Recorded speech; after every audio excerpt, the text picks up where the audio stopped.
Hey guys, welcome back to the channel.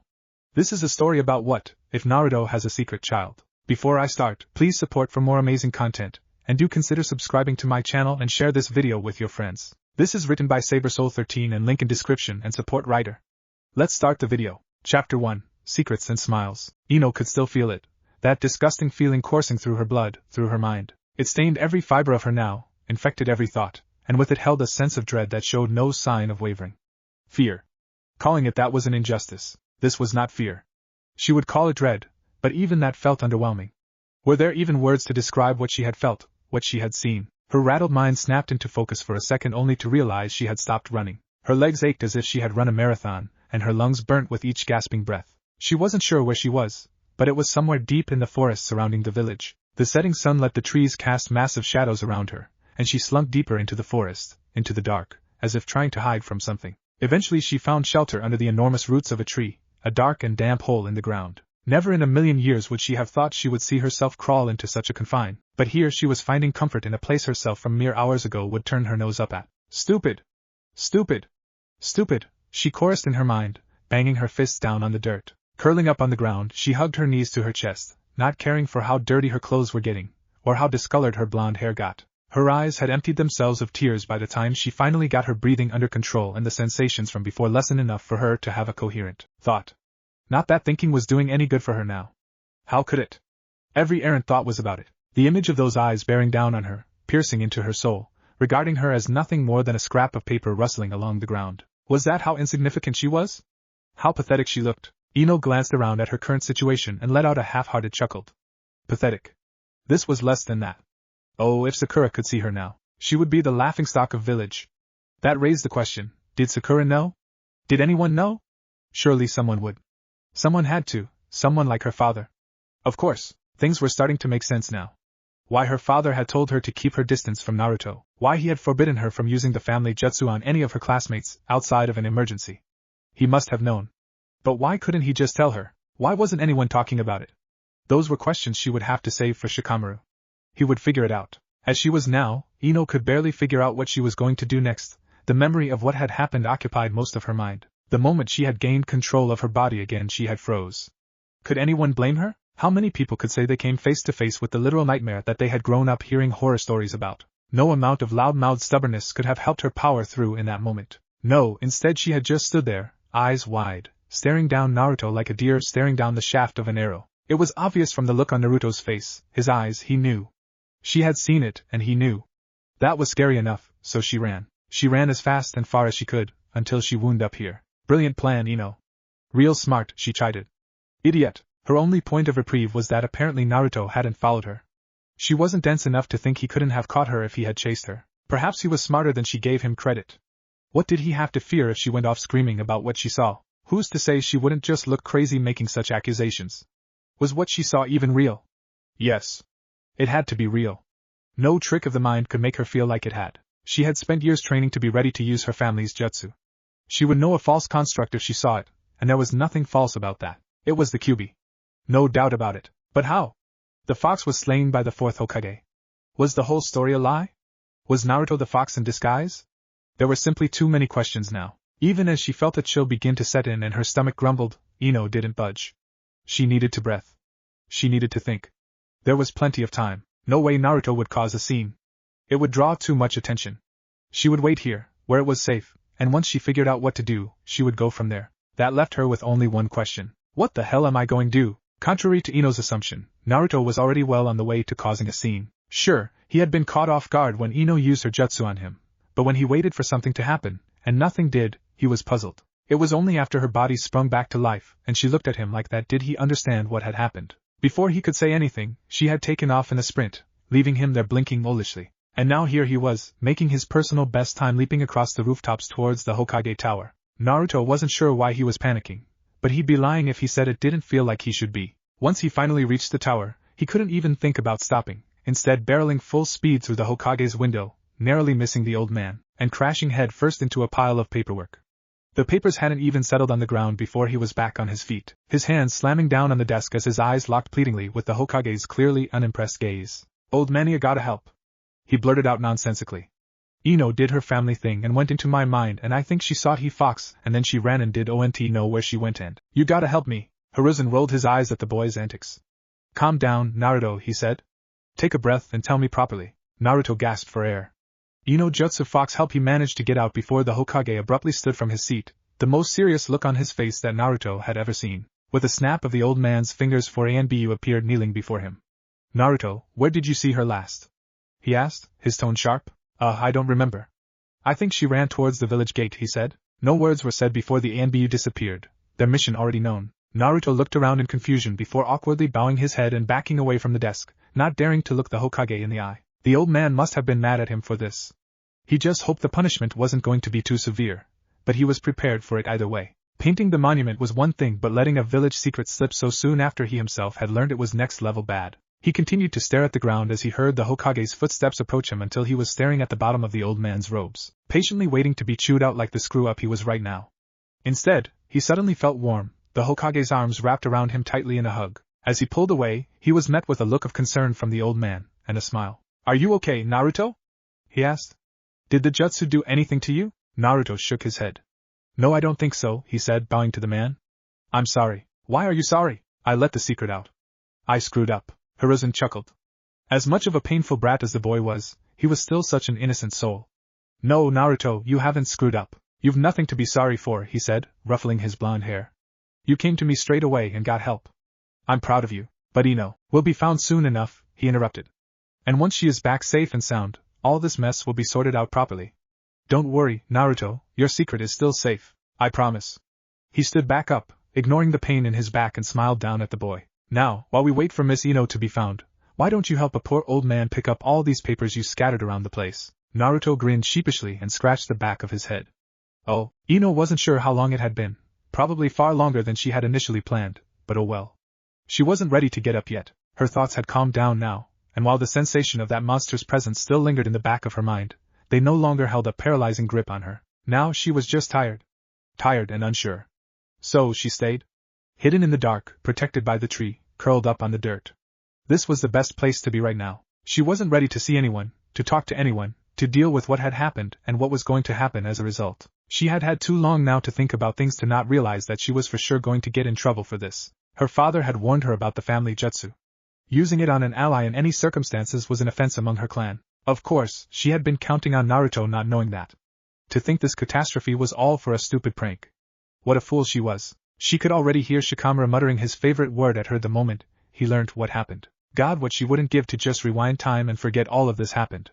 At least for the moment she could have peace and pretend the world was still as it was. At least she thought she could, right up until a small flat-faced dog with a forehead protector crawled into the hole with her. Are you Ino? The dog asked, its voice much deeper and gruff than its small adorable frame would have implied. Oh, look, a talking dog.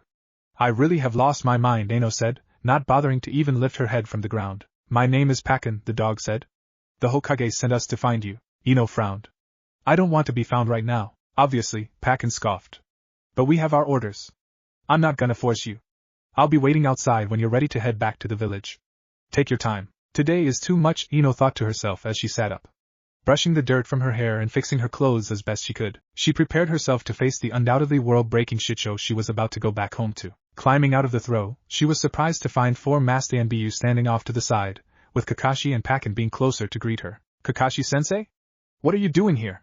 She asked. Well, Pakken here is my Niken summon. He is an excellent tracker, and finding you was important enough that I was called in to help, Kakashi answered innocently enough. Ino looked at the man warily. Naruto was his student, and he himself was the student of the 4th Hokage. He had to know something about what she saw in Naruto's mind. Her eyes drifted to the Anbu keeping their distance. The Hokage was in on it too. Just how deep did all of this go? Was it real? She asked, earning a curious look from Kakashi. What I saw. Naruto. Was it real? Kakashi I smiled at the girl and put a finger up to his masked lips. Why don't you save those kinds of questions for the Hokage? He is eager to talk to you. Ino gulped at the man's words. She wasn't sure if he was intentionally trying to be ominous or not, but she was now considerably worried about what was going to happen. Was the village secretly a cult for the demon fox? Was everyone in on it? Would they expect her to keep the secret and join them in their plans to take over the world? She was letting her thoughts get ahead of her. Perhaps there was a completely reasonable and simple explanation for this that she was overlooking. The Hokage was a kind old man. Talking to him would be fine. There was no way anything would happen to the heiress of one of Konoha's most prominent clans. Right. As she followed close behind Kakashi, they made their way to the Hokage Tower. It didn't take her long to notice that each street they took was empty despite Konoha having a reasonable nightlife. They were obviously taking a path specifically to avoid people, or perhaps people were being kept away. Ino supposed it didn't matter which it was, all that mattered was that they were keeping her away from anyone for the time being. If anything, that only made her question what was going on more and more. Once they finally reached the tower, the true extent of her mistake became clear to her. Anbu surrounded the building, watching Kakashi and her approach. The streets surrounding had been cleared, and standing at the front door, waiting for her with an expressionless face, was her father. Dad, she tried to say, only to stop as Inoichi held his hand up to silence her. Without a word, her father gestured for her to follow him inside, offering Kakashi a nod before the masked ninja departed. Ino found herself in a daze. None of this was making sense. If they knew what had happened, what she had seen, then why weren't they worried? Was her father not at all concerned that his own daughter had just come face to face with a demon? She didn't even take notice when they arrived at the Hokage's office until she caught sight of the unmistakable orange attire that only one weirdo in the village would consider fashionable. Naruto was sitting there, just outside of the Hokage's office, watching as Ino and her father entered, his eyes lingering on her long enough to send a shiver down her spine. She shuffled closer to her father, instinctively putting him between her and Naruto, all the while studying the boy's face. To her surprise, he didn't look angry or scared. Instead he looked relieved. Ino maintained her guarded position behind her father as they entered, only growing more and more confused as Naruto directed a smile at her. Not a cunning or victorious smile, but a nervous one, sad even. So caught up in her focus of him was she that she had completely forgotten where she was, or better yet, who was waiting patiently behind her. Ino jumped at the Hokage's voice. Stepping away her father, she bowed deeply. Lord Hokage, she said apologetically, are you okay? The old man asked carefully. While to most onlookers he would seem to be looking at the poor girl with nothing more than worry and concern, those that knew him better would be able to see the practiced intensity of his gaze. He was concerned, yes, but he was also prepared. There was no telling what a confrontation between a mind walker and the Kyuubi could result in. The possibility of corruption, or any form of mental damage, was something he would not put past the fox, and so, it would be a mistake on his part to let anything slip by him. Okay? Ino blurted out incredulously. How can I be? It's sitting right outside. Ino! Inoichi snapped. Do not speak to the Hokage like that. The Hokage held up his hand to the man. It's quite all right, he said. She has had quite the night. I think we can tolerate an outburst or two. He turned his attention back to the girl who looked like she just realized her mistake. Now if you don't mind dear, please tell me what you mean by it, the Kyuubi, she said, turning to look at the door, knowing that Naruto was just behind it. I saw the Kyuubi. In his mind. Is he? No, Hiruzen said sternly. Naruto is not the Kyuubi. But I saw it. You did, he admitted. And foolishly so. I'm sure your father warned you against using such techniques on your allies, and yet you did so anyway. Ino cowered and looked up at her father who didn't bother returning her gaze. I didn't think. No, you didn't think, Ino. And that is the problem, Inoichi said with barely disguised anger. Your actions tonight have put more at risk for this village than you could possibly begin to understand.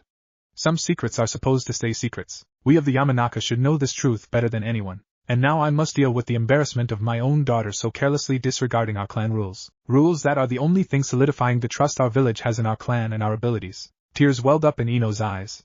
She didn't dare to talk back to her father.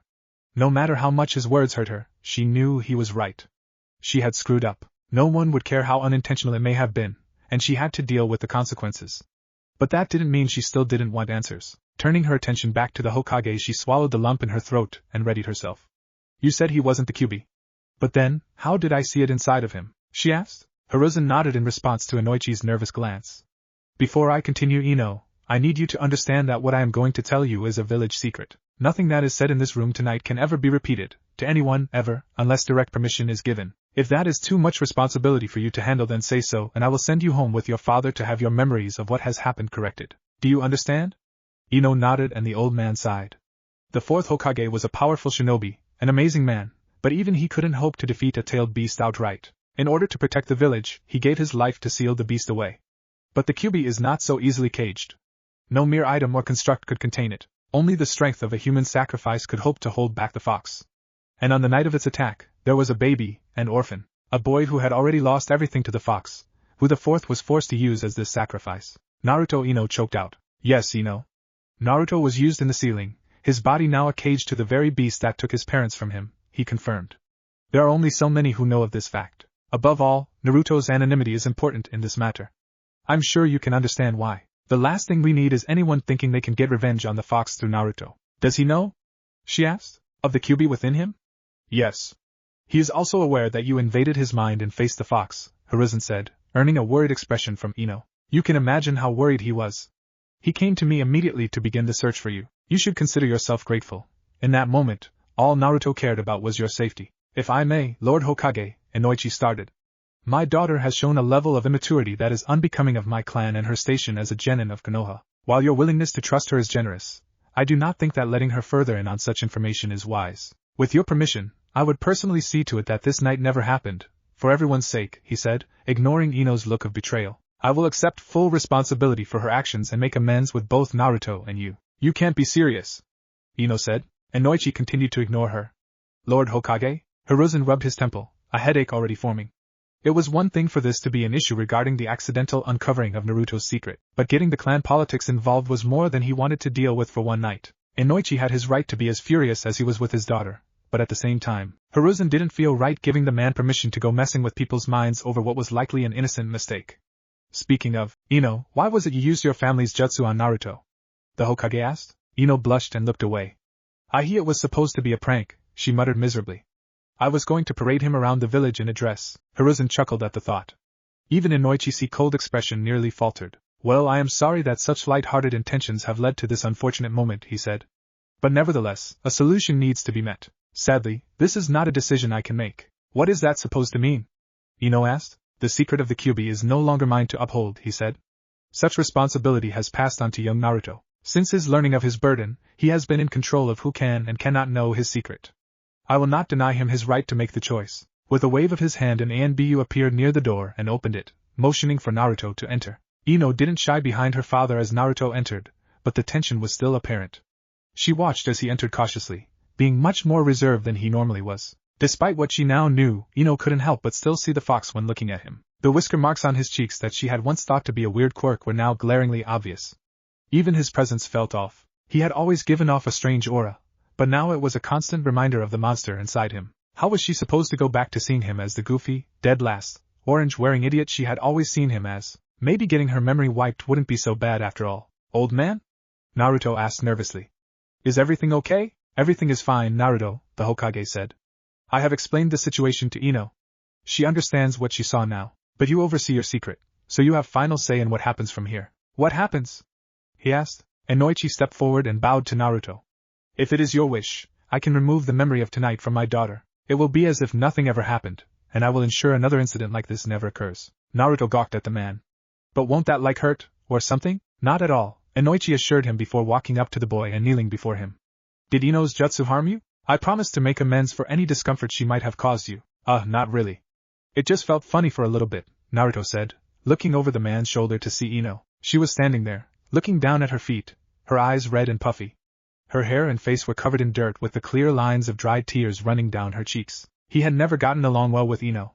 Throughout their time in the academy together she had always looked down on him, not that that was uncommon. He knew she was once friends with Sakura, and that they were now in a bitter rivalry over who would win Sasuke's heart first, but none of that really mattered to him. Deep down, Naruto knew Ino was a good person. From what he had heard of her from Chuji and Shikamaru, she was always a stern but supportive teammate. While her methods might have been a tad aggressive, she always had their best interests in mind and always did her best by them no matter how much they got under her skin. He wasn't sure why she had tried to get into his mind, but he knew all of this was just a big accident. An accident that could have been avoided if he had not kept his secret from his allies. Ino, he said, getting the girl's attention. Are you going to tell anyone? Ino was caught off guard, not by his question, but by the look in his eyes. He was scared. With what she now knew about him, she could destroy him, make him more of an outcast than he had ever been before. And he knew it. It was one thing for the Hokage to talk about keeping the secret to ensure Naruto's safety, but to physically see why. To see how scared Naruto was of the possibility of everyone learning the truth. It crushed her. That desperate, pleading look, she couldn't wait for him to make up his mind and have her memory erased. What she wouldn't give to never remember seeing him look at her with such fear. No, she said softly, returning to looking at her feet, awaiting the inevitable. It's your decision, Naruto, Hiruzen said. You may choose to trust her. The consequences are yours to wear. Naruto took a deep breath. He knew at some point he was going to have to face the reality of what he was, but he never imagined it would be so early. Don't make her forget, he said, receiving a surprised look from Ino and her father. He smiled at Ino. I trust her. Ino stood there dumbfounded, her father sharing much of the same expression, albeit with a newfound respect for the boy. To have such faith in his fellow shinobi even after what had transpired was commendable indeed. Hiruzen couldn't help but feel proud as he smiled at Naruto approvingly. It always surprised him that no matter what, the boy always found a way to be kind and trusting in the face of adversity. Then it is decided, the Hokage said. Inoichi, if you wouldn't mind taking Ino home. I am sure you two still have much to talk about. Inoichi nodded and made for the door, Ino following close behind, only to stop suddenly, and give his daughter a stern look as he gestured to Naruto. Knowing what her father was meaning, Ino quickly turned back to Naruto and bowed.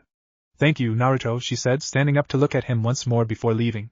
I'm sorry. She turned and left quickly, Inoichi offering Naruto one final nod of thanks before closing the door behind him. Naruto let out a breath he didn't realize he had been holding. Why did everything have to be so stressful and complicated? You handled that remarkably well, Naruto. I am proud of you, Hiruzen said. Naruto smiled at the old man. Thanks, but I hope I don't have to do that again, at least not for a while anyway. Hiruzen chuckled.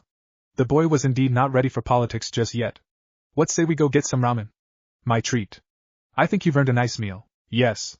You're the best, old man. And with just the mere mention of free ramen, the stress and fear of the night's events had all but vanished. It had been days since that night, and Ino hadn't had a decent night's sleep since. The truth had been eating her alive, and she knew it was starting to get under everyone else's skin. Her team and sensei could tell her training and performance was off. Shikamaru and Shuji had stopped by several times already to make sure she was okay. She always told them she was fine, but they weren't so dumb as to believe her. She was so not okay. She knew the truth, and she wanted nothing more than to scream it from the rooftops. But she couldn't. Consequences aside, she couldn't betray Naruto like that. Not now. Not after he had put so much trust in her. Her of all people, someone who had practically treated him like dirt. Ino wasn't stupid enough to think her lack of sleep or endless mental and emotional somersaults had anything to do with the Kyuubi. Perhaps that first night, sure, but she had long since come to terms with how the beast fit into things. No, it wasn't mindless fear that plagued her mind anymore, it was guilt. She had treated Naruto poorly, as everyone else did. At the time it seemed harmless enough. Everyone was doing it, she just followed along to fit in, and Naruto never showed that it bothered him much. But now that she knew why, she couldn't stop herself from reliving every harsh word or mean slur she had directed at him. How was she supposed to live with herself knowing she had belittled and picked on the one person who had lost more than anyone else, who had unwillingly sacrificed everything for the sake of the village? Sakura would kill her if she knew, but in the past few days, Ino had concluded that Naruto deserved more support and compassion than even Sasuke. Thank God Sakura can't read minds, she thought to herself. She almost didn't believe it herself, but after her father had assured her that, if anything, the Hokage had downplayed the true extent of Naruto's sacrifice and struggle as a result, she couldn't see things the same anymore. But she needed to sleep. She needed closure, at least she thought she did. She needed something. Something she wasn't going to get by moping around and being miserable at home, dragging those around down with her. Ino knew what she had to do, and exactly who she had to talk to about it. And so, with tired dark marks under her eyes, her hair tied up in a messy ponytail, and her clothes put on with little care for neatness, she made her way across town in search of Naruto. It didn't take her long to realize that she had no idea where she was supposed to look for the elusive boy. You would think a blonde-haired, orange-clad, louder-than-life teenager would be easy to find, but you would be wrong. Ino walked around aimlessly, for what felt like hours, until finally she caught sight of Sasuke. While certainly not who she was looking for, the Uchiha was still a step in the right direction. Hey Sasuke, she called out, running up to the surprised boy. Have you seen Naruto? Sasuke observed the girl carefully, fully expecting this to be some kind of trick to get close enough to attempt another show of affection that she and Sakura were so well known for directing at him. Naruto? You're actually looking for Naruto? He asked skeptically. Why? Doesn't matter. Do you know where he is? Ino asked. Had she been in the right frame of mind she might have noticed that this was the closest Sasuke had let her get to him, also the most engaged he had ever been in what she had to say. She would likely also be horrified at her appearance currently. Not that Sasuke was going to mention it to her anyway. Sasuke pointed off to the distance. Naruto is usually finishing up at the training grounds this time of day, he said. If you hurry you might catch him. He had barely finished his sentence before the girl was running in said direction, offering no more than a quick wave and calling out a thank you as she disappeared, leaving a very perplexed, if not mildly amused Sasuke in her wake. That was weird, he thought to himself. He would be curious enough to follow and find out just what it was that had apparently cured Ino of her fangirl obsession of him, but he dared not take the risk. If for whatever reason the blonde's interest had turned to Naruto, then who was he to interfere? The less girls pining for his attention the better. He did, however, feel a sudden sense of sympathy for Naruto, for he was now a fellow sufferer of the most brutal curse he had ever known. Sasuke-kun! Every hair on the back of his neck stood on end as he leapt into a dead sprint, a certain pink-haired girl closing in against all possible logic. Damn it, Naruto, why couldn't you take both of them? Naruto liked clouds. He had never paid them much attention until he hung out with Shikamaru and Chuoji, and he didn't like them as much as the lazy Nara did, but he still found them pleasing to look up at after a long training session.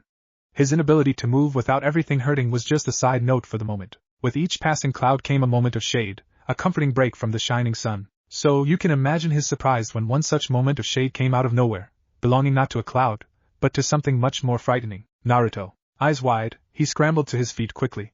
Ah, Ino. What are you doing here? Ino rolled her eyes. I need to talk to you. Why else would she be here? Okay? Is something wrong? He asked. Do you need to find Sasuke? 'Cause I don't know where he is. No. I need to talk to you, she said sternly, walking right up to him. I have questions. Naruto gulped. I don't know anything more about Sasuke than Sakura does, I swear. I'm not talking about Sasuke, idiot, she said. It's about the the secret. Naruto's eyes widened in understanding before looking around carefully. Wouldn't the old man be better to talk to about this? No. Okay, fine, he grumbled. But not here. We can talk at my place, if that's okay. Ino nodded in agreement. She followed Naruto back through the village until they finally reached his apartment. While Ino was fully aware that Naruto was an orphan, she had assumed he had lived with someone, or at least lived in his late family's home. But no, he was alone, in this small, humble little flat. She would give the boy credit. The place was much tidier than she had expected. Whether that was due to a lack of possessions, or just him being a minimalist was up for debate. A small collection of potted cacti sitting on his windowsill did catch her eye though. A small watering can hanging not too far, and a singular orange flower blooming from one of the prickly plants. His enthusiasm even infects his plants, she thought amusedly. Do you want a drink? Naruto asked, his hands fidgety and his eyes scanning for anything in his apartment that might be embarrassing. I think I have some milk but no, that's out of date. Is water alright? Yes, please, Ino said, taking a seat at his small dining table as he poured her a glass. She accepted it, and drank nearly the whole glass greedily. In all her efforts today, she had forgotten how thirsty she had gotten. So you want to ask me something? Naruto asked. Sitting down across from her, his hands didn't seem to know what to do as they shifted and organized the handful of items on the table. Are you okay? Ino asked. She knew he was antsy, but this was a bit much even for him. Yeah, I think so. I mean, I don't know. No one's ever visited me before, except the old man, but that's just to check up on me. Oh, and Kakashi, but only to wake me up if I slept in or something. What about Sasuke and Sakura? Don't they at least pop by? She asked. Naruto shook his head. Ino took a second to take that in. Did Naruto seriously have no one? Not a single person who thought enough of him to visit him in his own home? Just what kind of life was he living? Wait, am I the first girl you've had here? You're the first anyone. Ino blushed a little at that. Oh, she shook her head and got her thoughts back on track. She was here with a purpose after all. We can worry about that later. I need to know, Naruto. Why? Naruto tilted his head curiously, an image that Ino would not soon forget. Why what? Why didn't you have them erase my memory? I know your secret now. Why let me keep knowing it? How can you even trust me with it? She asked. You're my ally.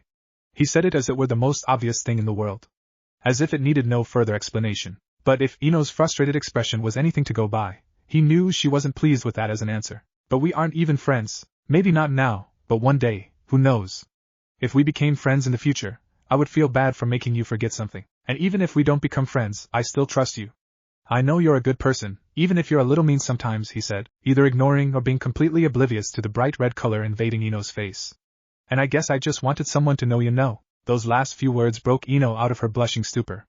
If he wanted someone to know, then why didn't he tell someone before now? A frown set in as she remembered that no one even visited him.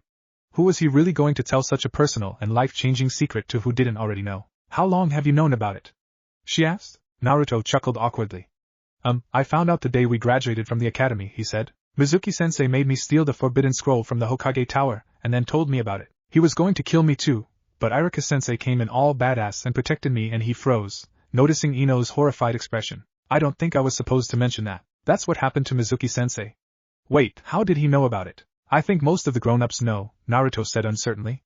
The old man said that someone who knew about the Kyuubi told some people, and that's why everyone avoids me now. But that's okay, because when I'm Hokage they won't be able to ignore me, even with this stupid fox in my stomach. Ino frowned deeply. It made sense to her why her father would know about the Kyuubi being sealed.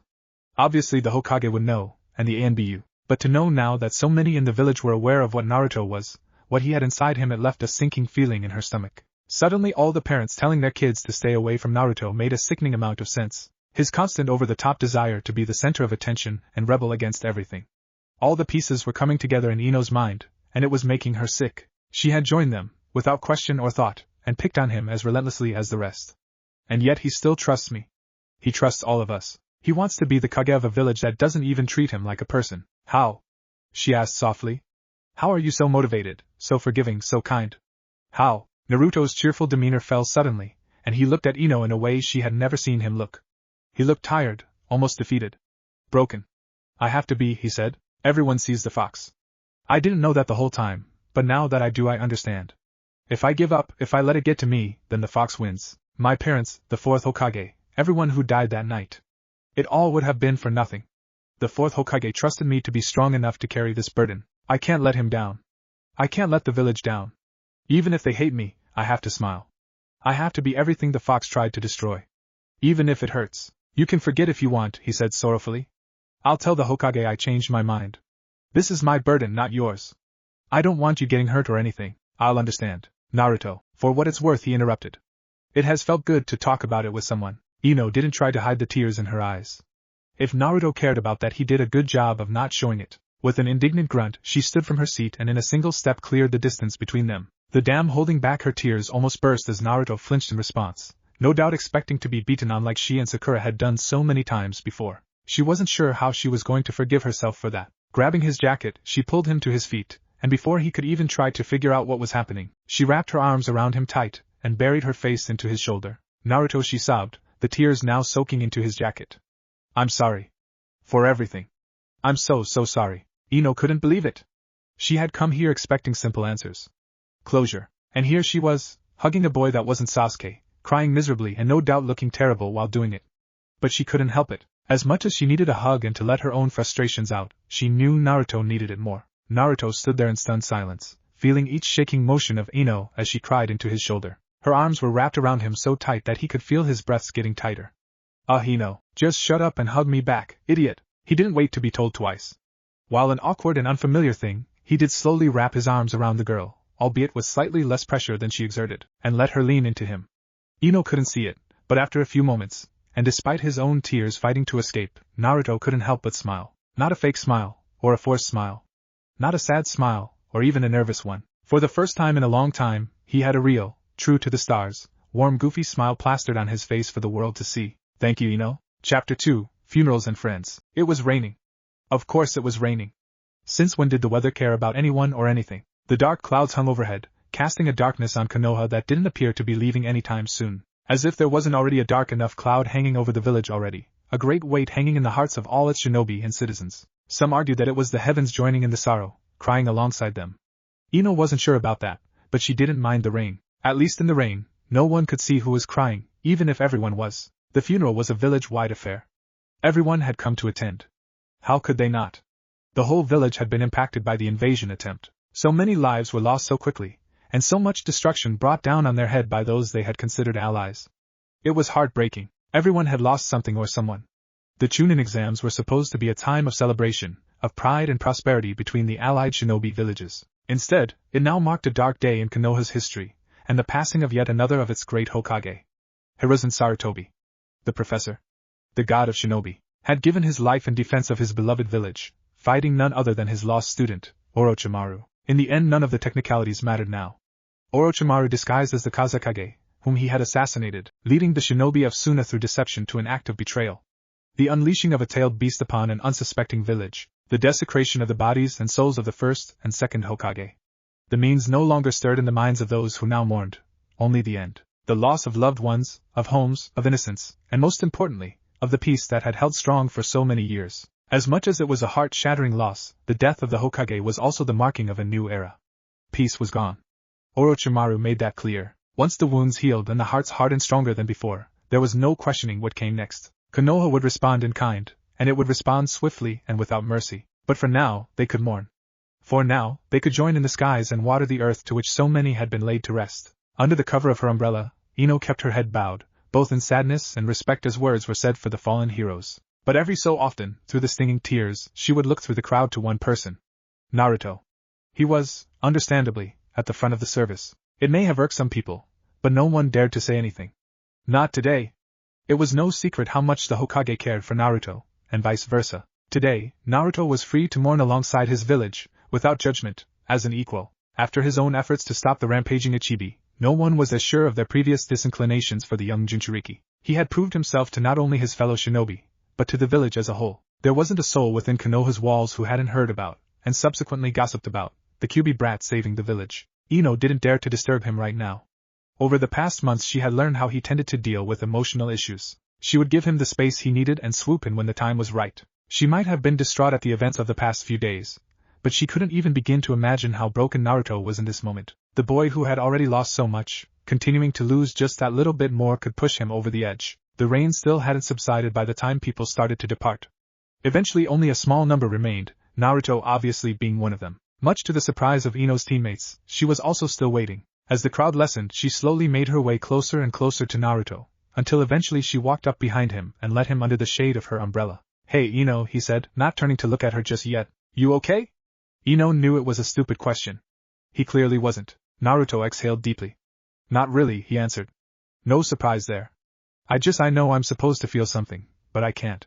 It just feels empty." Ino reached out and gently grabbed his hand, finally getting him to look at her. His eyes were red, but he wasn't crying anymore. He had exhausted his tears for one day, and his face showed as much. Ino had never seen him look so tired before. "Come on," she said, tugging at his hand. "Let's get you home and into some dry clothes. You know the Hokage would be cross if he knew you got sick like this." Naruto didn't argue. He didn't have the strength to. He let Ino guide him, their hands never parting, as they made their way past the last of the stragglers and towards his apartment. Upon arriving at his front door, Ino pulled out a set of keys and opened the door, pulling Naruto inside and pushing him towards the bathroom. "Go have a shower," she said. "Get dressed and I'll have some ramen waiting for you." "Ino, you don't have time." His words were cut off as she clasped her hand over his mouth. Ino gave him a look of warning, her eyes promising pain if he dared to ignore it. "Are you refusing my generosity, Naruto?" He shook his head. "Good. Now go. You're dripping all over the floor." She rolled her eyes as he closed the door behind him, not missing the whispered mutterings about her being too bossy for her own good. Entering the kitchen, she grabbed a pot and made quick work of starting to cook some miso ramen, making sure to add extra pork for Naruto. While normally she would be trying to divert his eating habits to a healthier, or at the very least, a more varied option, she figured this time she could make his favorite. She made herself a cup of tea before looking around at the apartment with a pleased smile. It had taken time, but she had finally got Naruto to incorporate some more plants to his living space. Ino made sure none of them were particularly fragile or needy, knowing that Naruto could be called away for long missions with short notice. Imagine her surprise when he had entrusted her with keys to his apartment, asking her if she could look after the plants if he was gone too long. She had been flattered that in the span of just a few short months she had earned his trust to such a degree, but she supposed that came with the territory now. What could he really trust her with that was any more daunting than the knowledge of the Kyuubi? Needless to say, Ino had immediately began using her access to Naruto's apartment for evil. Well, Naruto called it evil. She would tidy up the place when she was bored or when Naruto was gone on a mission. If anyone found out, they might consider it weird, but Ino didn't mind. It was the least she could do. Ever since that night, everything had changed between the two blondes. At first it was just them stopping for friendly chats instead of only swapping pleasant greetings. Soon it turned into inviting him along to her team's lunches, much to her team's curiosity. Eventually they found reasons to simply enjoy each other's company in other ways. The occasional training sessions quickly turned into a routine, from which they both gained surprising benefits. Ino was proud to say that her physical health had never been better, and it helped that Naruto was never shy about complimenting his friend's strengths right to their face. She still wasn't sure if he was knowingly messing with her when he did that, but she wasn't going to stop him. It wasn't like he ever acknowledged her blushing anyway. Ino wouldn't say that it was a surprise that her and Naruto had become fast friends. Everything considered, it was bound to happen. There was no telling if her finding out about the Kyuubi had simply sped up the inevitable, or if it had been a catalyst for something that would have otherwise never occurred. She liked to hope it was the former. She couldn't imagine a world where she continued to be mean to him forever. Eventually that smile of his would eat its way into anyone's heart, surely. She chuckled at that, remembering the first time she had bought him ramen at Ichiraka's. The poor boy almost split his face in half, he was grinning so wide. It didn't even matter to him that she only did it due to losing a bet with him. But after seeing that smile, she made sure those special occasions popped up a little more frequently. None of this was to say that their friendship was one-sided. Sure, she did as much as she could for him. At first out of guilt, but that didn't last long. Naruto was not the kind of person to take charity or pity lying down. At every opportunity he would go out of his way to make sure Ino was okay, helping her with everything from chores to just helping carry some groceries home for her. He lamely reasoned it as him making up for the fox nearly scaring her to death. Ino knew better though. After the first few weeks she could tell the two of them were just making excuses to spend more time together. She had to admit that Naruto was actually a very comforting person to talk to once you got past his overabundant enthusiasm for, well, everything. She heard the water of the shower turn off and fetched 2 bowls from the cupboard, dishing herself up a small serving of the steamy noodle broth, as well. She put the bowl for Naruto on the table across from her, not waiting for him to join her before beginning to eat. It had become apparent very early on that Naruto cared very little, if at all, for etiquette. Speaking of which, damn it, Naruto! Ino yelled out. Put a shirt on when a lady is present. Naruto blinked olishly at her before looking down and mouthing a silent "oh" disappearing into his bedroom. He returned with a shirt on and a mischievous look on his face. Are you saying you're a lady? Ino narrowed her eyes at him. Are you saying I'm not? She asked daringly, receiving nothing more than a cheeky smile. She rolled her eyes and pointed her chopsticks at the bowl across from her. Sit. It came as no surprise when Naruto managed to finish his entire serving before Ino, despite her starting before him. When it came to ramen, he was a bottomless pit. Thankfully he had the manners to wait patiently for her to finish before jumping up and taking both empty dishes to the sink. It was a strange really, this whole interaction. Normally, during such things the two of them would be chatting up a storm, or trading half-hearted jabs at each other endlessly. It made sense that today would be different. Ino wasn't going to question Naruto's more passive demeanor right now. He deserved this time to let his mask fall, to let the world see just how low it had gotten him, even if he was doing his best to maintain the facade. She walked up behind him while he cleaned the dishes. He was finding anything he could to keep his mind busy. He would never wash the bowls straight after the meal. With gentle hands she grabbed his arms. Those can wait, Naruto, she said, her voice so soft and full of warmth that it alone could have halted his actions. You can talk to me, you know that. Don't keep it all inside. I'm right here. His eyes were glassy again when he looked at her, a miserable downtrodden expression marring his bright features. I couldn't save him, he whispered. The Hokage? She asked, getting a nod. Naruto, no one could save him. Everyone tried. Those far stronger than us were just as powerless to help. Don't think for one second that it's your fault. But I could have, he said, placing his hand on his stomach. I could have been stronger. If I could have used the fox, maybe none of this. No, Ino said sharply. Don't think like that. You know what happens when you use its power. She still remembered his recounting of the mission to Wave Country. The fear he had for what the Kyuubi's chakra had made him feel like, what it made him willing to do. Even now as he had started training to use it, it still made him uneasy. The last thing he wanted was to lose control. The Hokage would never have you risk your life like that. You know that. Everyone knows that, and I know that he would be damn proud of what you did. Naruto, you fought the demon of Suna, and won. Who knows how many lives you saved. But, no buts, she said, pulling his hand away from his stomach. You did a great thing, Naruto. You protected the village, and all of Konoha knows it. Don't let things out of your control overshadow that. Ino took a deep breath and calmed down. She reminded herself that an argument was the last thing either of them needed right now. Naruto would come to acknowledge his accomplishments soon enough. She just had to help him through things here and now. Gaara, he's like you, isn't he? She asked, trying to change the subject. Yes. But he is different, Naruto said. He's lonelier. Scared. He is what I could have been, what everyone hoped I would be. A monster? No, Naruto said quickly. He's just broken. He needs help. A friend. Like you are to me. Ino smiled as Naruto took a hold of her hands as he said that last part. As awkward as he may have been at times, it was never a secret how much he appreciated their newfound friendship, and he reminded her of that often. You could have killed him, she said carefully. Why didn't you? How could I? He said. Ino nodded in understanding. While it took some digging in the library, they had found the history of the Jinchuriki. What little there was, that is. As soon as Naruto had learnt there had been others like him, and that were more out there in the world, he had wanted nothing more to meet one. Now he had. She could see it wasn't what he was hoping for. He never said it outright, but Ino knew Naruto had hoped that the other Jinchuriki were treated better than he was. Those hopes were crushed with Gaara. But in its wake, she could see something else spark to life. Sparing Gaara wasn't just a whim or impulse. In his eyes, everyone deserved a chance, a fellow Jinchuriki more so. How could he possibly bring himself to kill someone who had never been given a chance to be anything more than a monster before? It wasn't in his heart to do it. I think I'm going to go to the training grounds, Naruto said. Ino pouted. You just got dry. Do you really think raging out in the rain is going to help right now? Naruto smiled. No. Arg, fine, she grumbled, shoving him away playfully. I'm using your shower. If I'm not here when you get back, I'll be at the shop. The flower shop would be very busy for a few days and Ino's dad would need the help keeping up. Grabbing a spare change of clothes out from a bag she conveniently left in Naruto's apartment for emergencies, she headed for the bathroom. Ino, Naruto called out, catching her just before she closed the door. Thanks. Slipping on his orange jacket, he left Ino in his apartment and headed for the training grounds. He knew she was just trying to help him talk about things, but he wasn't ready yet.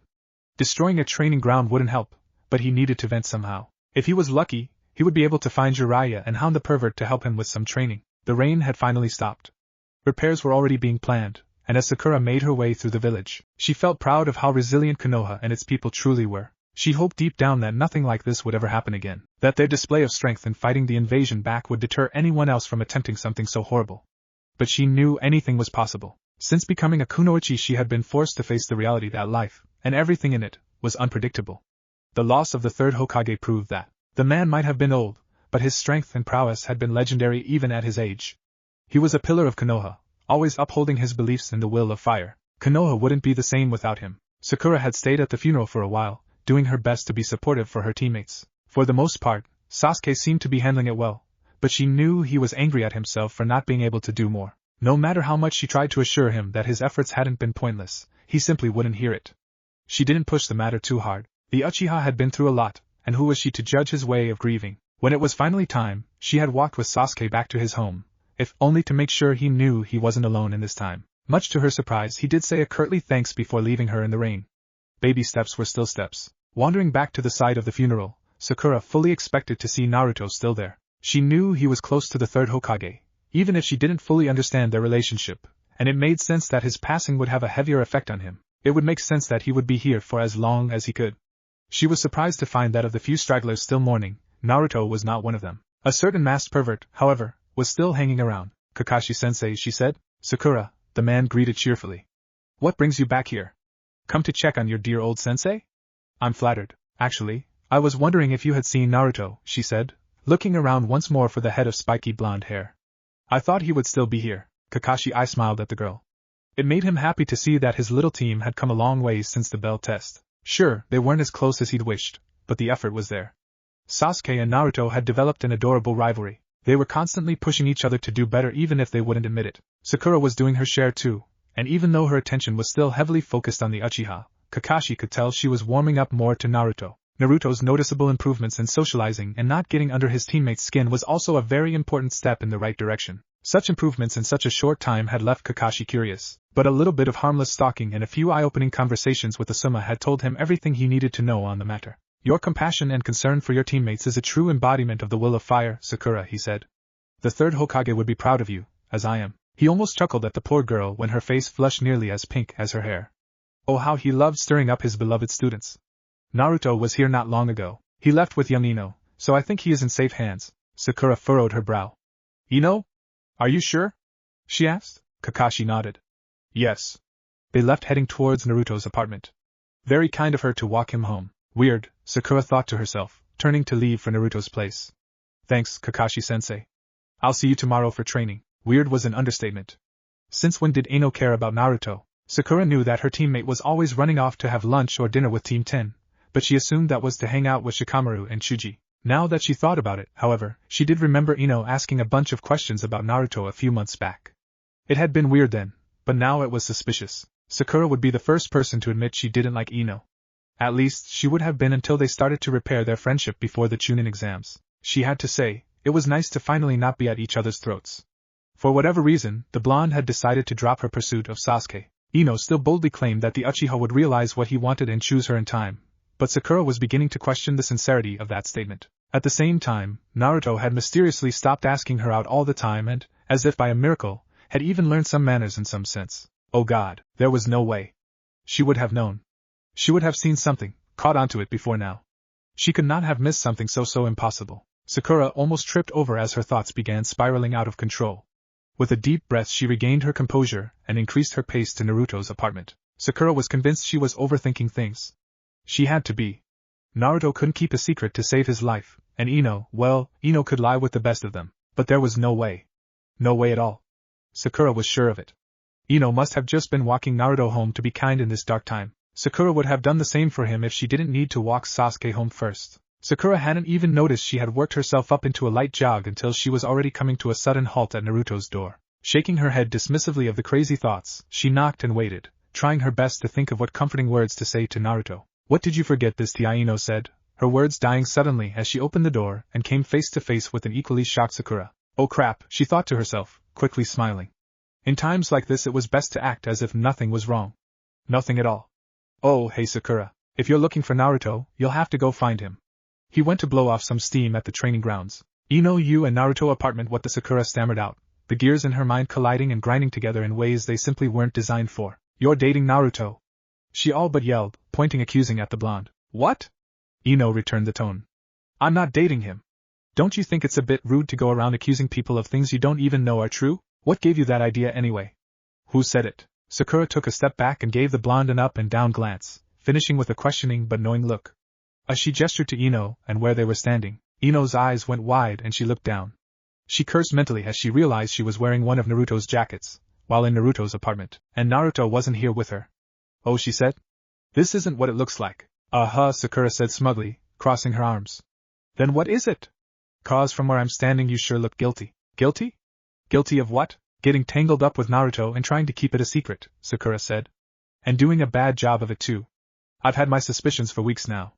This just proves it. She was lying, obviously, but hopefully Ino wouldn't pick up on that. A little white lie was worth pressuring Ino into admitting the truth, and Sakura needed all the details. But seriously, Ino. Naruto? Of all people? I thought you were better than that. Ino reached out and grabbed Sakura by her dress, pulling her in close with a glare. You got something to say about him, billboard brow? Sakura couldn't help but grin victoriously. Oh? So protective already, she said in a sickeningly sweet tone. Ino quickly let Sakura go and stormed back into the apartment, muttering to herself about nosy pink-haired friends. Grabbing her bag and clothes she marched back out, closing the door behind her and locking it, doing her very best to ignore the smug shit-eating grin she could feel directed at her. You have keys to his place? We aren't dating! Ino exclaimed. We are just friends. Of course, Ino. I believe you, Sakura said sarcastically. But I can't say that everyone else will. You know how people get when gossip gets around. What will your teammates think? The way she said it, the wicked smile on her face and evil glimmer in her eyes was more than enough to make Ino stop in her tracks. Checkmate, Ino pig. Ino narrowed her eyes. You wouldn't dare, Sakura chuckled menacingly. Ino, she chided. You know I would, Ino sighed in defeat.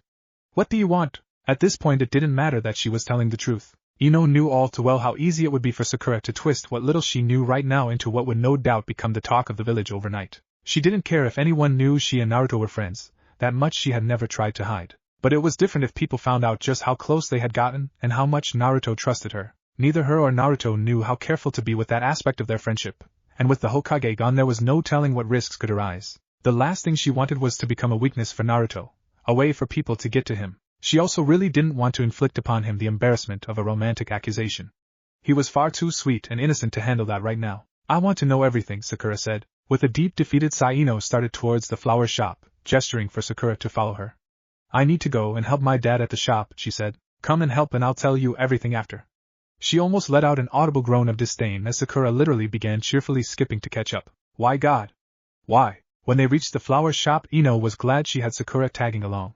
Her father was swamped, and many customers were starting to get irate. Many were more sad than angry, only here buying flowers to decorate new graves that now held their families' or friends' names. Others were more patient, having only old memories brought up by the attack. Today was a day to mourn everything it seemed. New wounds and old. It was exhausting, but with Sakura's help Ino was able to help her dad get most of the work done before night finally fell, for which Inoichi promised to pay them for. Thankfully he didn't feel the need to stick around after Ino offered to close up shop and left the two girls to themselves. Alright then, Ino said, dropping herself into a seat. Ask. She regretted saying it as soon as the words left her mouth. Sakura's squeal of delight as she ran across the empty shop to join her might as well have been a death sentence. There was no way Ino was going to leave this conversation with all her dignity intact. She knew it, Sakura knew it, hell, even her dad probably sensed it. That would explain why he took her offer so easily and hightailed it out of the shop. The tension between the two girls had been perceivable by even the civilians passing by. How long? Sakura asked as soon as she sat down. I told you we aren't dating. Fine. Then how long have you two been hanging out all buddy-buddy like? A while, Ino answered vaguely. We started spending more time together a little while before your mission to Wave Country. Sakura blinked. Wow, you two sure kept things quiet, Ino scoffed. We weren't keeping it a secret. You just never paid enough attention to where Naruto went to notice. Sakura frowned. Ino wasn't wrong, but it sure made her sound like a pretty lame teammate. Why are you two even hanging out? She asked. I understand why he goes and has lunch with your team. Shikamaru and Chuji are his friends. But it seems like you two have been spending a lot more time together than that. What kicked that off? Ino paused and thought about her words carefully. She couldn't just tell Sakura the truth, but she also needed to give her a believable answer. I tried to pull a prank on him. It failed, spectacularly. He pointed out what I could have done better and then helped me set up a prank for Shikamaru. I guess we just never noticed until we were already meeting up every other day to come up with new ideas, trying to prank the prankster. You should have known better, Sakura said, seemingly accepting the answer. The keys to his place? She asked. I water his plants when you guys are on missions. Wearing his jacket? It was cold. His favorite food? Miso ramen with extra pork, Ino answered without thinking, freezing only after she had said it. Sakura's grin could have rivaled Naruto's. And does he like it more when you make it for him or? Damn it, Sakura. I told you it's not like that. Does Naruto know that? Sakura asked. Of course he does. Ino said sharply. Why do you even care? Sakura shrugged. It's just all very surprising, she said. Can't blame a girl for being curious. I mean, come on, Ino. It's you and Naruto. Anyone would be curious what force of nature could get the two of you to spend time together. Ino scoffed. Sakura had no idea just how right she was.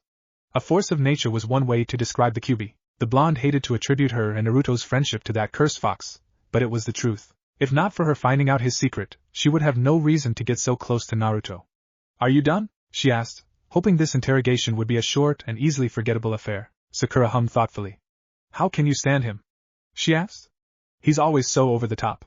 Everything is all or nothing with him. I didn't think you would have the patience. At first it was infuriating, she admitted with a smile. But he grows on you quick. He's actually quite considerate once you calm him down, sweet even. Ino would die before she admitted that the best method she had found to calm Naruto down so far was to hug the idiot. Sakura was already getting too many ideas. Are you sure you didn't hit your head or something on a mission? Is it really so hard to believe that I gave Naruto a chance, and he turned out to actually be a pretty decent guy? Sakura sighed in defeat. I guess not, she muttered. I was hoping for some juicy details.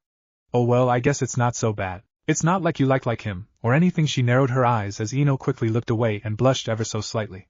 Right. Ino desperately fought down the blush, but to no avail. Sakura's evil grin was already forming again, and that knowing look in her eyes spelled doom for the poor Yamanaka. It wasn't as if she had anything to hide. She was being honest. She liked Naruto, but not like that. Right. Oh no. What if she did?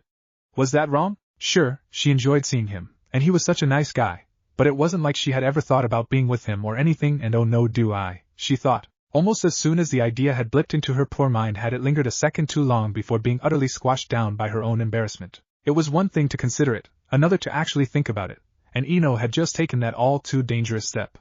It terrified her, not because of Naruto, or the Kyuubi, or how her friends might look at her for it.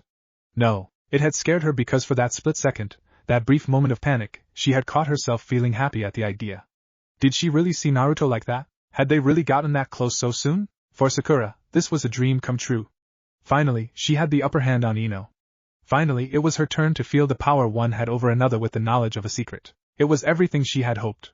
She watched gleefully as the poor blonde tried so desperately to look like nothing was wrong, the faint blush on her cheeks giving her away. Well, she started, her sickly sweet tone returning full force. I wonder what Naruto will think when I will end you, Ino hissed, silencing Sakura with a glare. You so like him, Sakura said smugly, grinning like an idiot. I don't know. Maybe? Kinda. I mean yeah, but arg, Ino said exasperatedly. It doesn't matter, because you aren't going to tell anyone. Right, Sakura made a zipping gesture across her mouth. My lips are sealed, she said, letting her words sink in just enough to have Ino relax a little before so. When are you going to ask him out? What? Naruto groaned as he stirred to the unmistakable sound of knocking. He could almost fondly remember a time when he had never been woken up to such a sound. What a wonderful time that had been.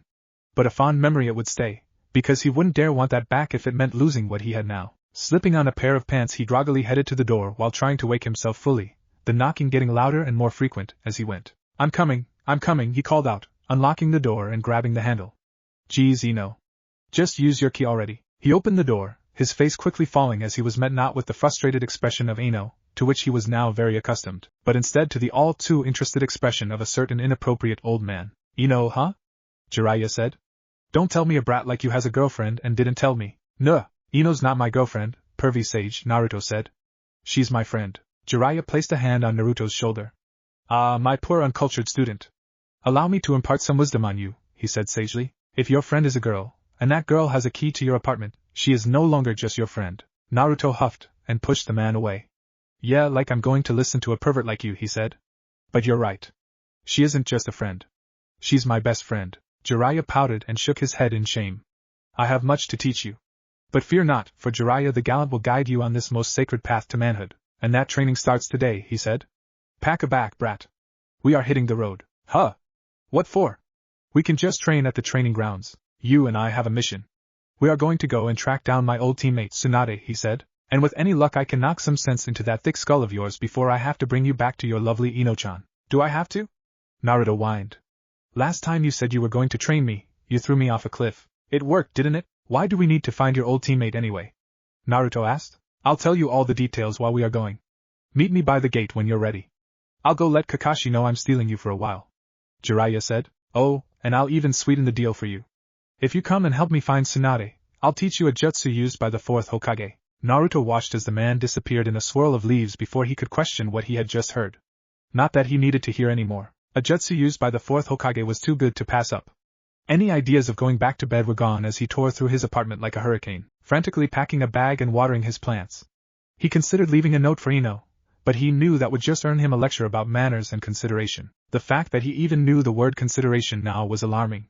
Just how much of an effect had Ino had on him? As soon as he was done packing, he sealed everything into a scroll and locked his apartment behind him. He didn't need to find Sasuke or Sakura. If Jiraiyah was telling Kakashi, then they would find out from him in time. With that in mind, his one and only destination was the flower shop. Naruto hoped Ino was there, otherwise he was going to have to annoy Jiraiyah and be late for the mission. It had been a couple days since the funeral, and Naruto hadn't seen her. He just hoped she wasn't on a mission as well, or his precious plants were as good as dead if he was gone too long. Ino absent-mindedly twirled a kunai in her hand as she walked back to her place some yards away from the training dummy. Without any visible effort, she spun on her heels as soon as she reached her desired distance, and threw the kunai at the dummy.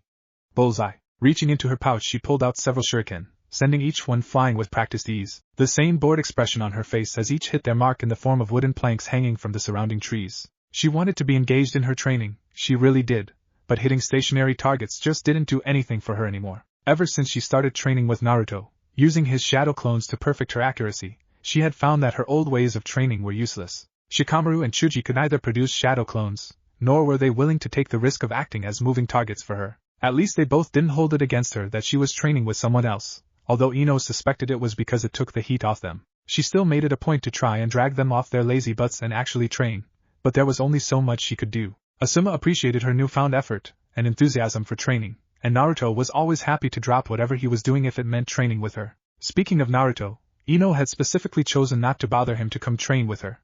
Actually, she had been avoiding him for a couple of days now. She hated doing it, but she knew she needed some time to think. Ever since her little heart-to-heart with Sakura, her mind just hadn't been able to rest. She was plagued with thoughts about what to do, how to approach it, and whether or not she needed to be thinking about any of this in the first place. All of this snowballing from a single, painfully simple, question. Did she like Naruto? She did. There was no point trying to hide from the facts. Naruto had grown on her in so many ways in such a short time. It was the most obvious thing to anyone paying enough attention. But that didn't make it easy. Admitting to herself that she liked him was easy enough, but to figure out to what degree, and to even bridge the thought of admitting it to his face was, damn it! Her kunai missed its mark, clobbering the wood with its handle before falling to the ground. Ino muttered a string of curses as she walked to retrieve her weapons, all the while fighting down a blush that threatened to turn her the same shade as Sakura's hair. Sakura. This was all her fault. None of these thoughts needed to exist, and they wouldn't have, at least not until Ino deemed, if Sakura hadn't brought it all up in the first place. Why was it so hard anyway? She had experience with proclaiming her feelings, didn't she? She had done it for Sasuke of all people. It should have been a cakewalk. She knew better, of course. The brutal truth of the matter was that she hadn't actually liked Sasuke. A schoolgirl crush, as her father had so eloquently put it. Ino regretted opening up to her father about such things, but she had no one else to talk to. He was right, much to her frustrations. He even had the gall to ask about Naruto. It was no surprise that he had discerned much from his observations. That didn't mean Ino had to like it. She liked it even less when he advised her to be more open about such feelings with Naruto, even encouraging her newfound fondness for the Jinchuriki, albeit with a suspiciously mischievous look in his eyes. That was the problem. Ino knew she had to talk to Naruto about it. She knew she had to be honest, not just to him, but to herself too. Her feelings were real. She needed to know if they could go anywhere. But how? What would she do if Naruto didn't feel the same? What if he thought she was only doing it out of pity for his being the Nine-Tails Jinchuriki? What if the idiot rejected her for fear of how people might treat her for being with him? There were just too many ways it could all blow up in her face. If admitting her feeling to him was going to destroy the friendship they had right now, then Ino would rather stay silent. But it was killing her to do so. Thankfully, she had time. Time to think, to plan, and to orchestrate the perfect scenario for her to express how she truly felt. All she had to do was keep her distance from Naruto, and everything would. Naruto called out, running towards her. There is no god, Ino thought, forcing herself to smile without letting her internal panic escape. Hey Naruto, she greeted pleasantly. If she played dumb, maybe he wouldn't question her avoidance. What's up? Naruto was grinning like an idiot by the time he reached her. I'm so glad I found you, he said. I was going to leave a note with your dad, but he told me you would probably be here. Good thing too. I don't have much time. Note to self, kill my father post-haste. A note? Don't have much time? What are you talking about? She asked curiously. His grin only got wider. I've got to go on a mission with Pervy Sage, he said. We are going to find his old teammate and bring her back to the village. I thought I would come and let you know I was heading out, and I don't know how long I will be. Ino smiled warmly. He could have just left a note, but she was glad he didn't. These little send-offs meant a lot to her for some reason. They had a dangerous profession, so maybe she was just worried any time together could be their last. I'll look after your place, don't worry, she said. But who is Pervy Sage? Ino had heard of this so-called Pervy Sage but never bothered to ask about the man properly. Naruto just told her that the Hokage had organized for him to try and train with the Kyuubi's power, and that his teacher was a massive pervert. She thought that was the end of it. Jiraiya, Naruto answered. He said he's a Sannin or something, but he's just a big pervert. Jiraiyah of the Sannin? Ino asked incredulously, earning a nod from Naruto. Author of the Ika Ika books, student of the 3rd Hokage, sensei to the 4th Hokage, and arguably one of the most powerful shinobi to still be serving Konoha? That Jiraiyah? Huh, I guess he is kinda famous. Still just a pervert though, Naruto said, before narrowing his eyes at the girl. How do you know about his pervy books? And he's the one who has been teaching you how to use the Kyuubi's chakra? She asked, ignoring his last question. And now he's taking you on a mission with him? To find Tsunade of the Sannin? Is your team going too? No. Just me and him, Naruto said like it wasn't a big deal. He said he's going to teach me an awesome jutsu that the 4th Hokage used. It's going to be so cool. Ino stood there, mouth agape, eyes unfocused, trying with all her might to understand how the hell did Naruto not realize what was happening. Any back-shelf thoughts she had about confessing to Naruto in this moment were immediately squashed down. The fool was being groomed to be the next student of Jiraiyah of the freaking Sannin, and he didn't even realize it. Her feelings could wait. History was literally unfolding before her, and she'd be damned if she got in the way of that. Besides, with Jiraiyah looking after him, Ino had no doubt that Naruto would return safe and sound. She could deal with the awkwardness once he was back and use the time until then to figure out what she was going to say. What the hell are you doing here? Ino yelled, catching Naruto off guard. Go. Go. Don't keep a Sannin waiting, you idiot. Naruto laughed as Ino began pushing him towards the gate. Whoa, calm down, Ino, he said, only to receive a stern look and a finger pointed towards the village gate. Okay, I'm going. I just had to come say goodbye. And you've said it, Ino said, giving him another shove. Now go, before I drag you there by your ankles. What, no hug this time? Naruto whined. Ino blushed but kept pushing him. Plenty of time for that when you get back. Now go. I won't tell you again. Naruto waited until she tried to push him again and weaved around her arms, wrapping his own around her in a quick hug. Thankfully not paying any mind to the brighter shade the poor girl turned. Gotcha, he said victoriously before letting her go and running off towards the gate, waving to her as he went. Thanks, Ino. You're the best. Ino stood there, silently fuming at the audacity of that cursed boy. Her blush refused to leave even as he vanished from sight. This was exactly why she needed to keep her distance from Naruto until she was ready. How was she supposed to get anything done with him messing with her like that? Ino was sure Naruto had no idea what he was doing, but that just made it worse. She was defenseless against such dumb innocence. With a growl she threw another kunai, this time missing the target altogether as it flew past the dummy and disappeared into the woods behind. God damn it! She knew she should have made Naruto leave her with some shadow clones to obliterate.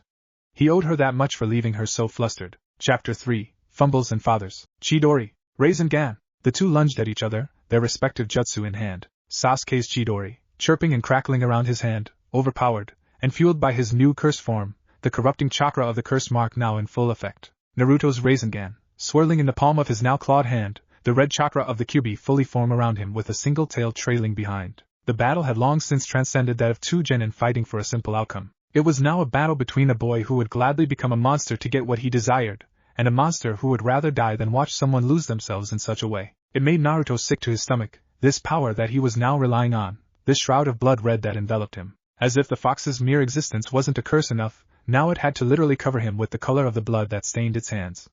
But he had no choice. He needed to be stronger, to use its power for good. He needed to bring Sasuke back to the village.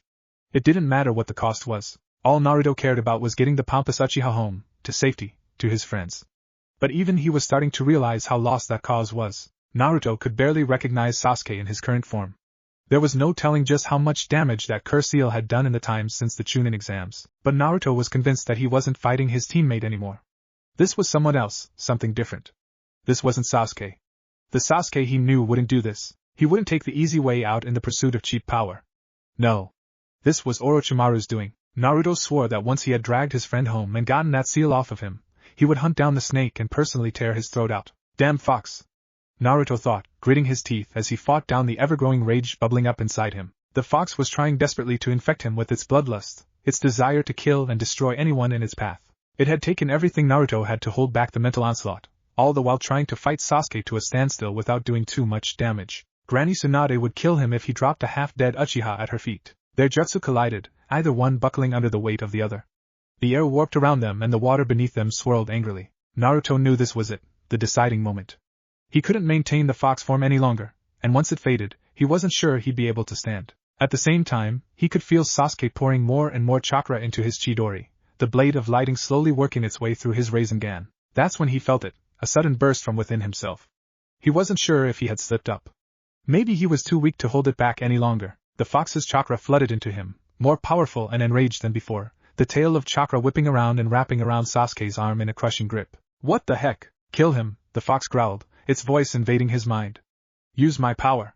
Do not let us die to the likes of an Uchiha. Naruto's eyes widened as he heard Sasuke's arm snap under the tail's grip. To the Uchiha's credit, he didn't let up in the slightest, fighting through the pain in a desperate last attempt to cut through Naruto's defense. Naruto's eyes quickly turned to his Rasengan. It had changed, the Kyuubi's chakra now taking over it, overpowering the Chidori, condensing and grinding more and more, all the while aimed at Sasuke's chest. No! Naruto fought against the chakra, trying to pull his arm back, trying to undo his jutsu. It was too late. The fox had taken hold of it, and with what little time it had left, was trying to kill Sasuke. Panic took over. Naruto knew he was done for if he killed Sasuke. If he let the Kyuubi control him like this, he would have failed everyone who trusted him, who had faith in him to contain the fox. The fourth Hokage, his parents, the old man, Kakashi, Pervy Sage and Ino. How would he ever be able to look Ino in the eye again if he killed one of their friends? How could he trust himself to not hurt anyone else? Naruto, in his panic, came up with a solution. It was stupid, but if there was one thing he was good at, it was stupid. With everything he had left, he took a deep breath and pulsed his chakra outward, the constant dull burn of the Kyuubi's chakra quickly disappearing and being replaced by a hot and wet feeling in his chest. It was almost strange. He knew what had happened, what he had allowed to happen. But somehow it didn't bother him. It didn't even hurt anymore. Maybe this was what giving up felt like. Was he really giving up? Naruto Sasuke's voice was barely a whisper. His eyes wide, and even as his Chidori laid firmly planted inside Naruto's chest, he couldn't help the tremor in his hand. What did you do? Naruto chuckled, blood quickly filling his mouth as he coughed.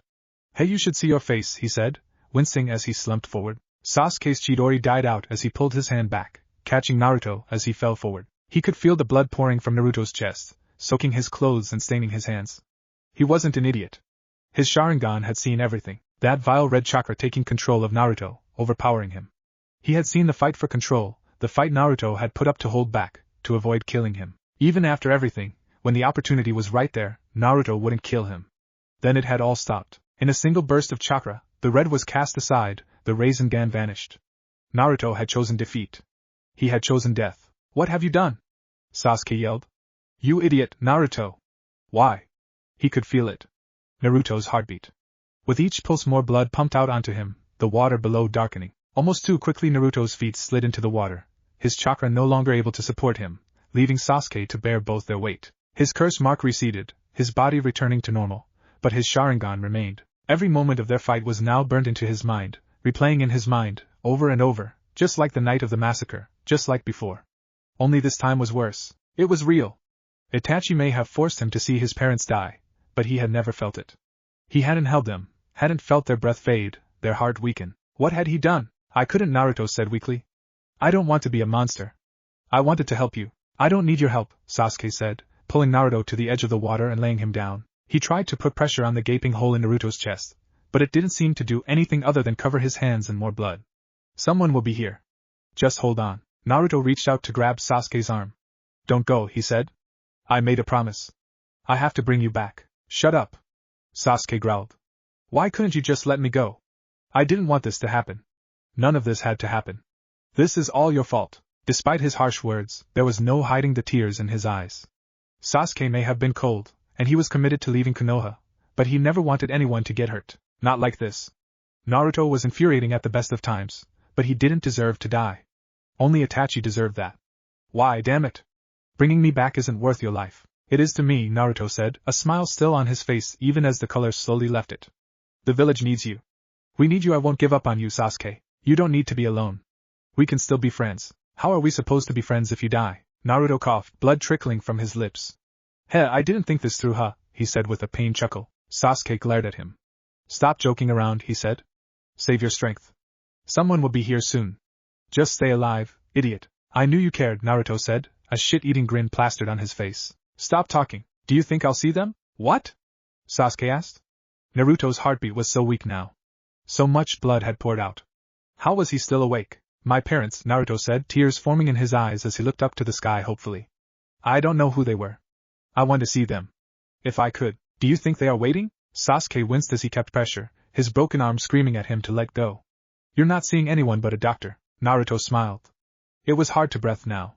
At least the fox wasn't yelling in his mind anymore. He supposed it was too much to expect the Kyuubi's chakra to help him heal from anything. He took the time to think about his life, of those in it who he held dear. Maybe he shouldn't have been so annoying all these years. If this was really where things were going to end, then he regretted that more people didn't have better memories of him. Granny Tsunade was going to lose her mind. He hoped she didn't kill anyone, or worse, knock down Konoha in her grief. That would be bad. Everyone else would be okay, he figured. He was sure Ino would be mad at him for dying like oh right. Ino. Naruto wished she was here now. Not to see him like this, but just so he could see her once more. Of all his mistakes and regrets, not telling Ino how he felt about her would be top of his list. It had been something that had taken him too long to realize. Maybe dying was putting things into perspective for him. Perspective. Another word he would never have used had she not spent so many late nights helping him with his book smarts. She would never know how much those headache-inducing nights meant to him. How her belief in him drove him to improve in ways he never thought he could. Ino had become his best friend. Naruto's decision to trust her with his secret that one night had changed his life. He only wished he could tell her that, tell her how much she meant. How much he liked her, and not just as a friend. He didn't know what it felt like to have family, or someone to love, but he knew it must have felt like he did whenever Ino was with him. Wherever she was, whenever they were together, it always felt like that was exactly where he was meant to be. He would give anything to feel that feeling once more, to hold her hand. To see her smile. You are a fool, boy, the Kyuubi grumbled, his words falling on a mind already too far gone to hear them. Hey, Sasuke, Naruto said, the smile on his face slowly falling as the color of his eyes began to dull. I said shut up. Tell Ino I'm sorry. Sasuke froze as Naruto went limp. His hands moved ever so slightly with each feeble beating of his heart until, with one final breath, it stopped. Everything stopped. The world around them was silent, and the image of Naruto's lifeless body was already burned into his mind, into his cursed eyes. Why wouldn't his damn Sharingan deactivate? He waited for what felt like forever. Time didn't seem to move properly anymore. He knew he couldn't stay. There was too much blood on his hands now, literally and figuratively. There was no way he could return to Konoha now. Not after this. For what it was worth, the curse mark no longer burned. The slimy words of the snake Sannin were for once quiet. Sasuke wasn't sure if that was a good thing. He wasn't sure of anything anymore. Was his mission really worth all of this? Did Itachi's death require more people to die? Had he gone too far? He steeled his nerves. None of that mattered now. What was done was done. No matter how much he might have regretted it, there was no going back. Forgive me, Naruto, he said softly, leaving the boy to be found by the inevitable search party. He had to keep going. Even if he knew it was stomping on Naruto's sacrifice to not return to the village, he had to leave. He needed to get stronger. He had to kill Itachi. He couldn't let all of this be for nothing. Naruto's death had to be for something more than just bringing him back. It had to mean more than that. It needed to. He needed it to. As he made his way towards Odogekure, Sasuke mistook the pain in his eyes to be from both the tears he couldn't hold back, and the overuse of his dojutsu. He failed to notice how the world now looked to him as his Sharingan began to twist and reshape. The hospital was chaos. By the time Ino had arrived, some of the members of the retrieval team were starting to be brought back. She had almost had a heart attack when she saw how skinny and frail Chuji was when he was brought in. She knew his family's secret recipe pills were dangerous, but she never imagined it would leave him in such a state. Tsunade assured her that her teammate would survive, but that did little to ease Ino's nerves as more of her friends were brought in. Niji was in better condition, exhausted and cut up, with a couple of deep puncture wounds, but at least he was well enough to show more concern for everyone else than his own condition. Shikamaru was brought back by Temari of the Sand, a fact Ino took particular notice of with the way her teammates' eyes lingered on the Suna Kunoichi. She would take delight in grilling him for information about that when things weren't so dire. Everyone else came back in a group, accompanied by the other two of the Sand siblings, and Rock Lee, who was still supposed to be recovering. Kiba was in the worst way of them all, but he seemed too arrogant to acknowledge it. His bravado would be the death of him. That only left Naruto. Ino paced impatiently back and forth at the entrance to the hospital, waiting for that knuckle-headed blonde to waltz in, dragging Sasuke kicking and screaming behind him, that same stupid grin on his face that he always had when he got what he wanted. She wasn't even sure how long she had been pacing, but if the idiot didn't show up soon there was going to be holes in the floor. What was he thinking, making her worry like this? Taking his sweet time to get back. Oh, he would come to learn the error of his way, that much she could promise. Never again would he keep a lady waiting. When she finally heard the door barge open, she was all too quick to spin around, reprimanding ready. Do you have any idea how long I've been waiting for? Ino's words died in her throat, her eyes went wide, and her pale complexion suddenly went ghostly white. There was blood. So much blood. It was everywhere. Soaking Kakashi's clothes, dripping through his fingers onto the floor. The masked man was breathing heavily, no doubt having just broken a speed record getting back to the village. Ino could see the panic in his one visible eye, the pain. In his arms, hanging limp and broken, was Naruto. He wasn't conscious. He didn't even look alive. You wouldn't even have known his clothes had been orange with how much blood now covered him. Even his hair, his brilliant bright hair, hung heavy and red against his paled face. Tsunade! Kakashi yelled, marching straight past Ino as he raced Naruto to the nearest bed. What now? Tsunade grumbled as she rounded the corner before she adopted a look not too dissimilar to Ino. Naruto! She yelled in shock, rushing to the boy with her hands already glowing green. What the hell happened? Kakashi stepped back and looked down in shame. I found him like this, he said. And Sasuke? Tsunade asked. The man shook his head. Gone. Tsunade growled as she pushed her hands into the hole that was once Naruto's chest. She had already used so much chakra keeping the others alive, what she had left was being pushed to its limits trying to perform a miracle. What the hell did this to him? She demanded. The Chidori, Kakashi said shamefully. Sasuke must have. Fuck. I can't feel a pulse, Tsunade exclaimed. Call anyone who is free. I need everyone now. Pulling her hands back for a second, she blitzed through some hand seals and bit her blood-covered thumb. Her fear of blood could wait until Naruto wasn't dead. In a puff of smoke, a large white slug appeared on her shoulder. Katsuya. Chakra. Now, she ordered, plunging her hand back into Naruto's chest and began hand-pumping his heart. There was still time. There had to be. With her spare hand she ripped the boy's shirt off and wiped the glowing appendage over his stomach, letting out a sigh of relief as the seal appeared on his skin. Ino stood there, dead to the world, her eyes fixating on Naruto. He looked so peaceful, so soft, so innocent. How could this have happened? Why him? After everything. Tears filled her eyes as she watched Tsunade wheel the bed into an operating room, followed quickly by everyone else who could spare their efforts. She followed, slowly like a ghost, silently keeping her distance as she watched the chaos unfold. No one even noticed her in the room. They were all too focused on Naruto. It almost made Ino happy to see so many people so focused on his well-being. Something's wrong, Tsunade said, placing a hand on the seal. Why isn't the Kyuubi healing him? God damn it, I can't heal him if that stupid thing's chakra is going to fight me every step of the way. Someone, find Jiraiyah. Shizen, help me. Shizen rushed to her sensei's side and got to work, only to stop suddenly. Tsunade. Her voice was barely a whisper as her own tears began to form. It only took her a few seconds to realize how serious this was. It was a miracle Naruto's body was holding on at all. But she knew a lost cause when she felt one. Such a wound would be near impossible to repair normally. But now, with the Kyuubi's chakra lingering in Naruto's body, it was simply unimaginable. Don't you dare! Tsunade barked. I will not lose him. Not like this. We can still save him. She reached towards the seal. She knew little about seals outside of her own, let alone one made by the fourth Hokage, but she knew enough about disrupting them. If she could just mess with it enough to flood Naruto with the Biju's chakra, then maybe that would be enough to kickstart his heart. He was still there, just waiting to be pulled back. He wasn't gone yet. Tsunade! Shizen yelled, grabbing the woman's arm. Tsunade glared at her apprentice. Let me go, Shizen, she said. I don't care if that fox razes this village to the ground. I'm not losing Naruto. As the two medics had their little standoff, Ino watched on in horror. Her mind halted and time itself seemed to stretch on forever as she took in the sight before her. There was no way this could be real. Naruto was the strongest of them all. He had proved that. How could Sasuke have done this to him? A part of her was glad that Tsunade's lack of care with words right now wasn't going to lead to any more drama. She already knew of the Kyuubi, and no one else was in the room yet. But that also raised questions. From what Ino understood, the fox's chakra was meant to heal Naruto, not fight against him. What was even happening? Did the Kyuubi truly want Naruto dead that bad? Ino didn't know what to think. She didn't know what to do. But she did know one thing. If this was her last chance to talk to Naruto, then she would be damned if she didn't get to hear his voice once more. And so, in possibly the stupidest move ever made by someone of her clan, she formed a hand seal, and pointed it straight at Naruto's body. Mind transfer jutsu. Neither Tsunade or Shizen processed those words quick enough, both so transfixed on their current dilemma, to notice what was happening before it was too late. Tsunade looked at the now unconscious body of Ino laying on the floor before turning her attention to Naruto on the table. Realizing what had just happened, she jerked her hand out of Shizen's grip and doubled her efforts to keep the boy's blood pumping. Get Inoichi here, she yelled. Naruto's life was now no longer the only one in the balance. It was darker than the last time she had been inside Naruto's mind. Admittedly, that had been some time ago now, but the memory of that night had faded very little. Immediately after arriving, Ino found herself fighting with everything she had to not get thrown away. Her body screamed as the pain in Naruto's body was mirrored into her own. This was the danger of her family's jutsu. Ino knew that if she stayed here for too long, her soul would tangle too much with Naruto's, and they would be bound in their fate together.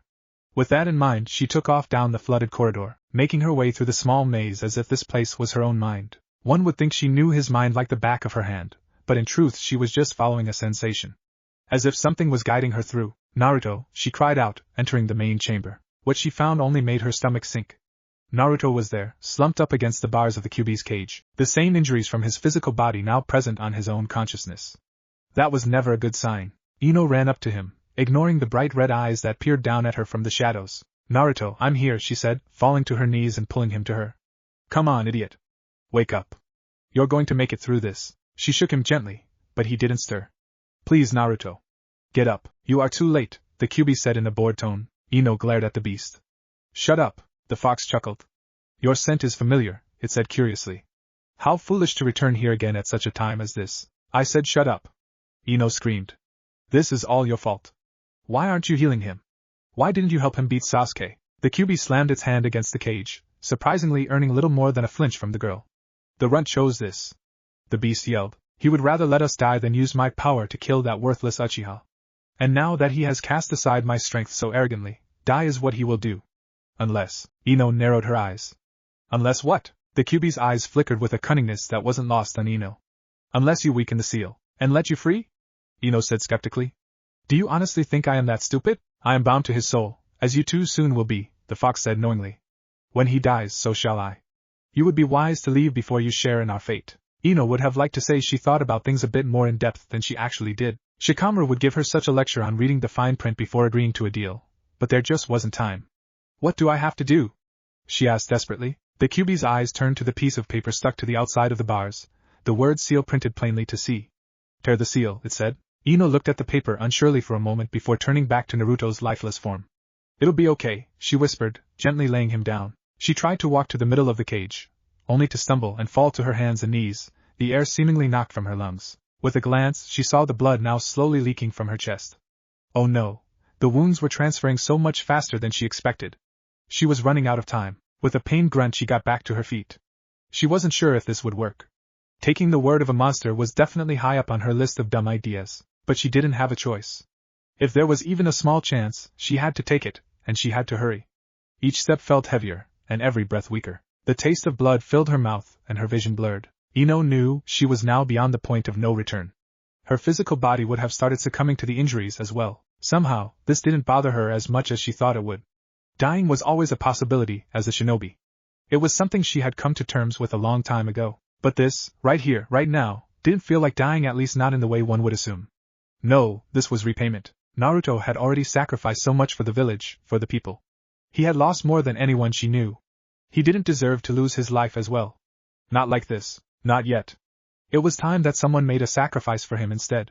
Ino only regretted not being able to tell him how she felt about him before she did this. And I was supposed to be the smart one out of us, she thought amusedly. She had barely noticed the water rising beneath her feet until she was standing right before the seal itself. Her hand trembled as she reached for it, her fingers weakly grasping the paper. It was a weird feeling, to hold such a thing in her hand, knowing what power it held at bay. Such a simple, feeble thing. Ino gripped the paper with both hands, took a deep breath, and, wait, the Kyuubi said suddenly, stopping the girl in her tracks. Its eyes watched her carefully as it quickly considered its thoughts. The fox wanted out, there was no denying that. But this girl, this child, was willing to die on the mere hope of saving its Jinchuriki. Hell, she would likely already die from trying in the first place. Was his freedom worth such a cost? the lives of children. The innocent. So much blood already stained his claws. He had been used as a weapon of destruction and death against his will too much already. Was he prepared to truly let himself become the monster the world now saw him as? What would his father think of him if he knew such hatred had poisoned him so? He raised himself to Ino's level. This saving him. Saving us. It could kill you. You understand, don't you? He asked, Ino giving a stern look of resolve to answer. Only a small piece, he said. Ino, wasting none of the near non-existent time she had left, grabbed the corner of the paper and pulled. The paper tearing far easier than she expected. She didn't have to wait to see the results.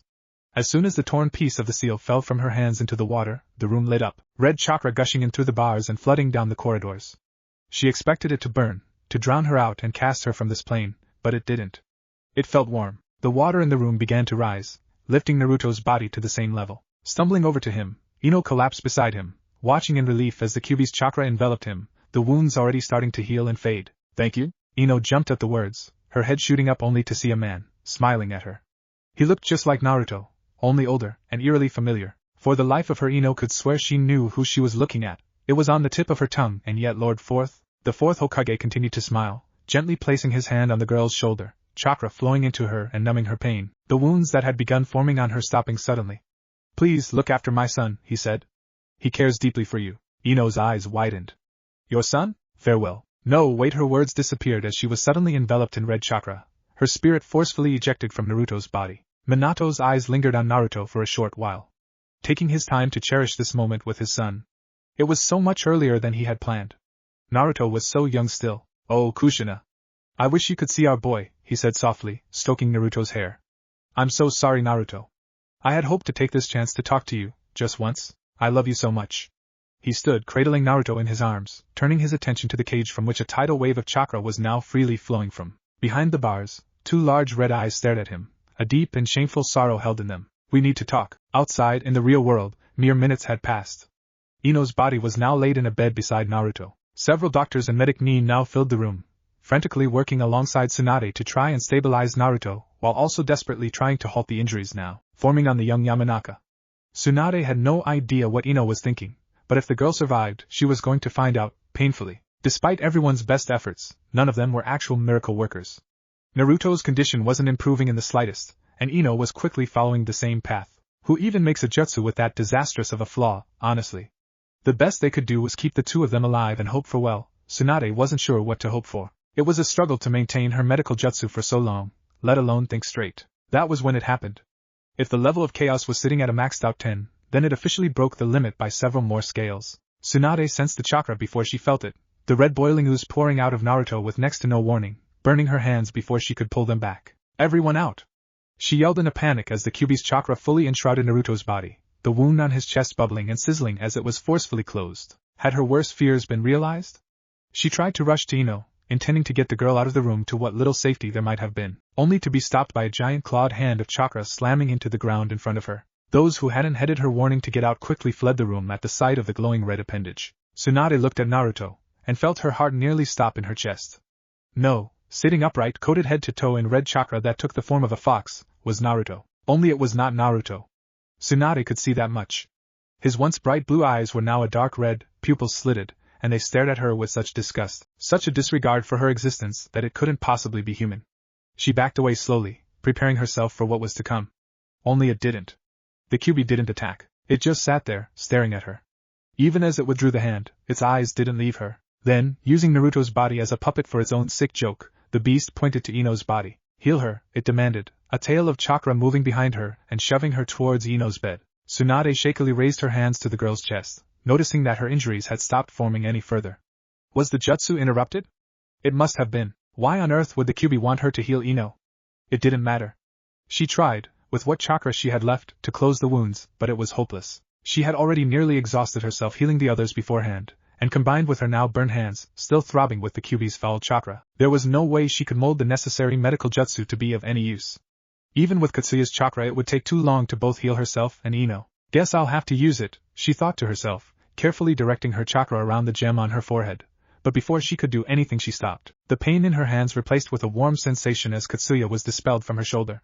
Tsunade felt her chakra surge, and she felt stronger than she ever had before. Tsunade watched in shock and confusion as Naruto's clawed hand rested atop her own, the Kyuubi's chakra shroud now flowing harmlessly over and into her and Ino. Use it, the fox growled. Heal her, while I permit it. Why are you doing this? Tsunade asked. The Kyuubi grinned. It was an unnerving and twisted expression to see on the sweet boy's face. You're wasting time. It was easier than she expected, molding the unnatural chakra how she needed to. Tsunade could feel the Kyuubi's chakra cooperating with her, learning as she went and taking over where it needed. It was remarkable. On the one hand, Tsunade could only begin to imagine the potential such chakra could provide to the medical field, how someone like herself could use it, and to think the bijou were traded around to be used as nothing more than weapons. Her disappointment in the existence of Jinchuriki only grew with this discovery. On the other hand, however, were now far too many questions with no time to ask them. The Kyuubi helping someone, or just the beast showing any sign of humanity, was unbelievable. Tsunade knew that once this was over, if she was still alive, she would be looking into it extensively. With the newfound chakra at her disposal, it didn't take long for Tsunade to heal Ino back to perfect health. Her hands had healed as she worked, and even her chakra reserves had rapidly returned. She knew the regenerative powers of a Jinchuriki were legendary, but to feel it herself was a humbling experience. The effortlessness of it all, the seemingly endless supply of power, it was all so much to take in at once. But it wasn't to last. As suddenly as the power had been extended to her, was it pulled away. With her part to play finished, it made sense. The Kyuubi swatted the woman's hands away as soon as its power had withdrawn from her, a tail quickly pushing her back to a distance. Placing a hand on the seal on Naruto's stomach, it pulled a small orb of blue chakra from the boy's body, holding it almost carefully as he brought it down to Ino, and watched as it slowly faded into her chest. As soon as the orb fully disappeared, Ino's eyes shot open. Naruto, she yelled, quickly finding herself looking at the boy in question. A combination of fear and discomfort filled her as the red eyes of the Kyuubi looked back at her, a grin of teeth too sharp sending a chill down her spine. Kyuubi? You owe me, the fox said ominously, its chakra quickly drawing back into Naruto's body and its voice fading. Eventually only the red eyes were left to show its control until those two faded back to their original blue. Naruto blinked as he came to, looking back and forth between Ino and Tsunade like a lost puppy. Ino? Granny? What the hell is going? His world went black as he passed out, falling forward into Ino's arms. Tsunade, hell what the hell? Ino winced as she received a firm slap to the side of the head. What was that for? Tsunade glared at the girl with tears in her eyes. I should kill you for the stunt you just pulled, she yelled before quickly wrapping her arms around both blondes in a bone-crushing hug. Thank you? I don't know what you did. But thank you? Ino gasped for air. Tsunade can't breathe, let go. Tsunade released her grip, taking a few deep breaths of her own as her nerves finally calmed. She had earned herself a strong drink after today, and anyone who argued otherwise was a walking corpse. Don't think for a second you're off the hook for this, Ino, she said sternly. You could have died, or worse. I know, Ino said, hanging her head in shame. She couldn't imagine what the punishment this time would be, but she knew that the lecture she was going to get from her father would go down in Konoha's history. I'm sorry, but I had to. I couldn't let him go. Not yet, Tsunade sighed deeply. What happened in there? Ino hugged Naruto to her tightly and shook her head. I don't know. Not really. I'm sorry. We can discuss this later, Tsunade said. For now, get some rest. The two of you are to be confined to this room until I figure out what just happened. Am I understood? Ino nodded. Good. Oh, and Ino, don't ever do that again. Ino was worried. Actually, that wasn't quite right. She was terrified. It had been almost 3 whole days since the incident at the hospital, and nothing had happened. Most people would have considered that a blessing, but not Ino. She knew something terrible was brewing, and it would come crashing down on her head at any moment. She had thankfully been given permission to leave the hospital rather quickly. Tsunade had given her a full and very extensive medical, while her father conducted the most intense mind assessment she had ever felt. The fact that neither of them took the time to yell at her or chastise her for her actions so far was only the start of why she was as worried as she was right now. The real cause for her concern was also the same reason she had spent the last few days in the hospital room she had been discharged from. Naruto was still unconscious. He was alive, that much was obvious. Ino was over the moon about that. But he hadn't so much as stirred in his sleep this whole time. It left her wondering if she had messed up. Had she accidentally broken his mind? Did her actions release the Kyuubi into Naruto's body and the fox was now just biding its time to attack? No, that would be ridiculous. For obvious reasons, Ino was now forbidden from using her clan's jutsu for the foreseeable future, and even if she wasn't, there was no telling what another delve into Naruto's mind might do. Her father had attempted to check in on Naruto's mind, but he was forcefully removed every time. The Kyuubi had Naruto's mind locked down tight. No one had any idea if that was a bad thing or not. Jiraiyah had thoroughly investigated the seal, finding that, although damaged and weaker than before, it still contained the Kyuubi in the way it was supposed to. Tsunade had been suspiciously tight-lipped about her findings from the medical examinations. Outside of giving Ino a clean bill of health and discharging her, nothing else was said. It had made things interesting to say the least. Ino didn't have any answers to give when her teammates, and the rest of the rookies had come to check in on her and Naruto. She couldn't just tell them what had happened, not that she thought they would believe her anyway. The truth seemed almost too ridiculous to be real. But she also lacked a convincing lie to tell everyone. Everyone knew she hadn't gone on the retrieval mission. As far as anyone else was concerned, Ino was just hell-bent on being by Naruto's side during his recovery. While not exactly wrong, it did make Ino worry about the ideas people were getting in their head about the two of them. She hadn't even had the chance to tell the idiot she liked him. She didn't need people thinking they were an item before she could confess. Ino took a breath to calm herself down. She knew worrying was pointless, she just couldn't help it.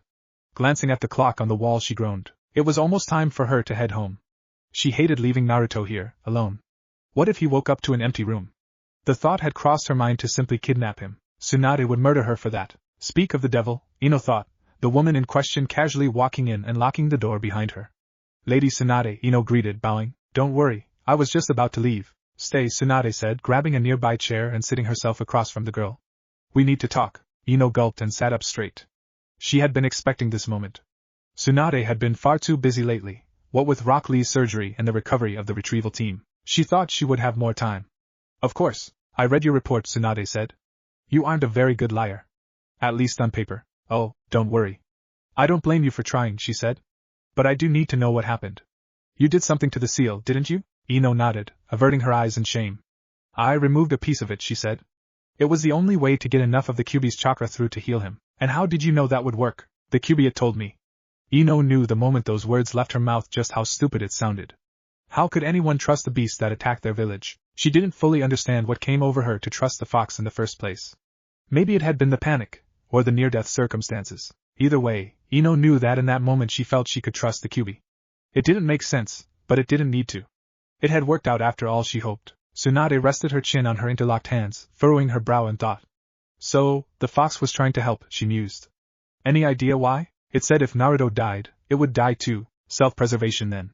That makes much more sense than a benevolent bijou. Tsunade felt a sense of relief as another puzzle piece fell into place. She didn't need to add feeling guilty for having a kind creature imprisoned to the list of her concerns. That still doesn't explain why it helped save you. Any thoughts? Ino shook her head. No.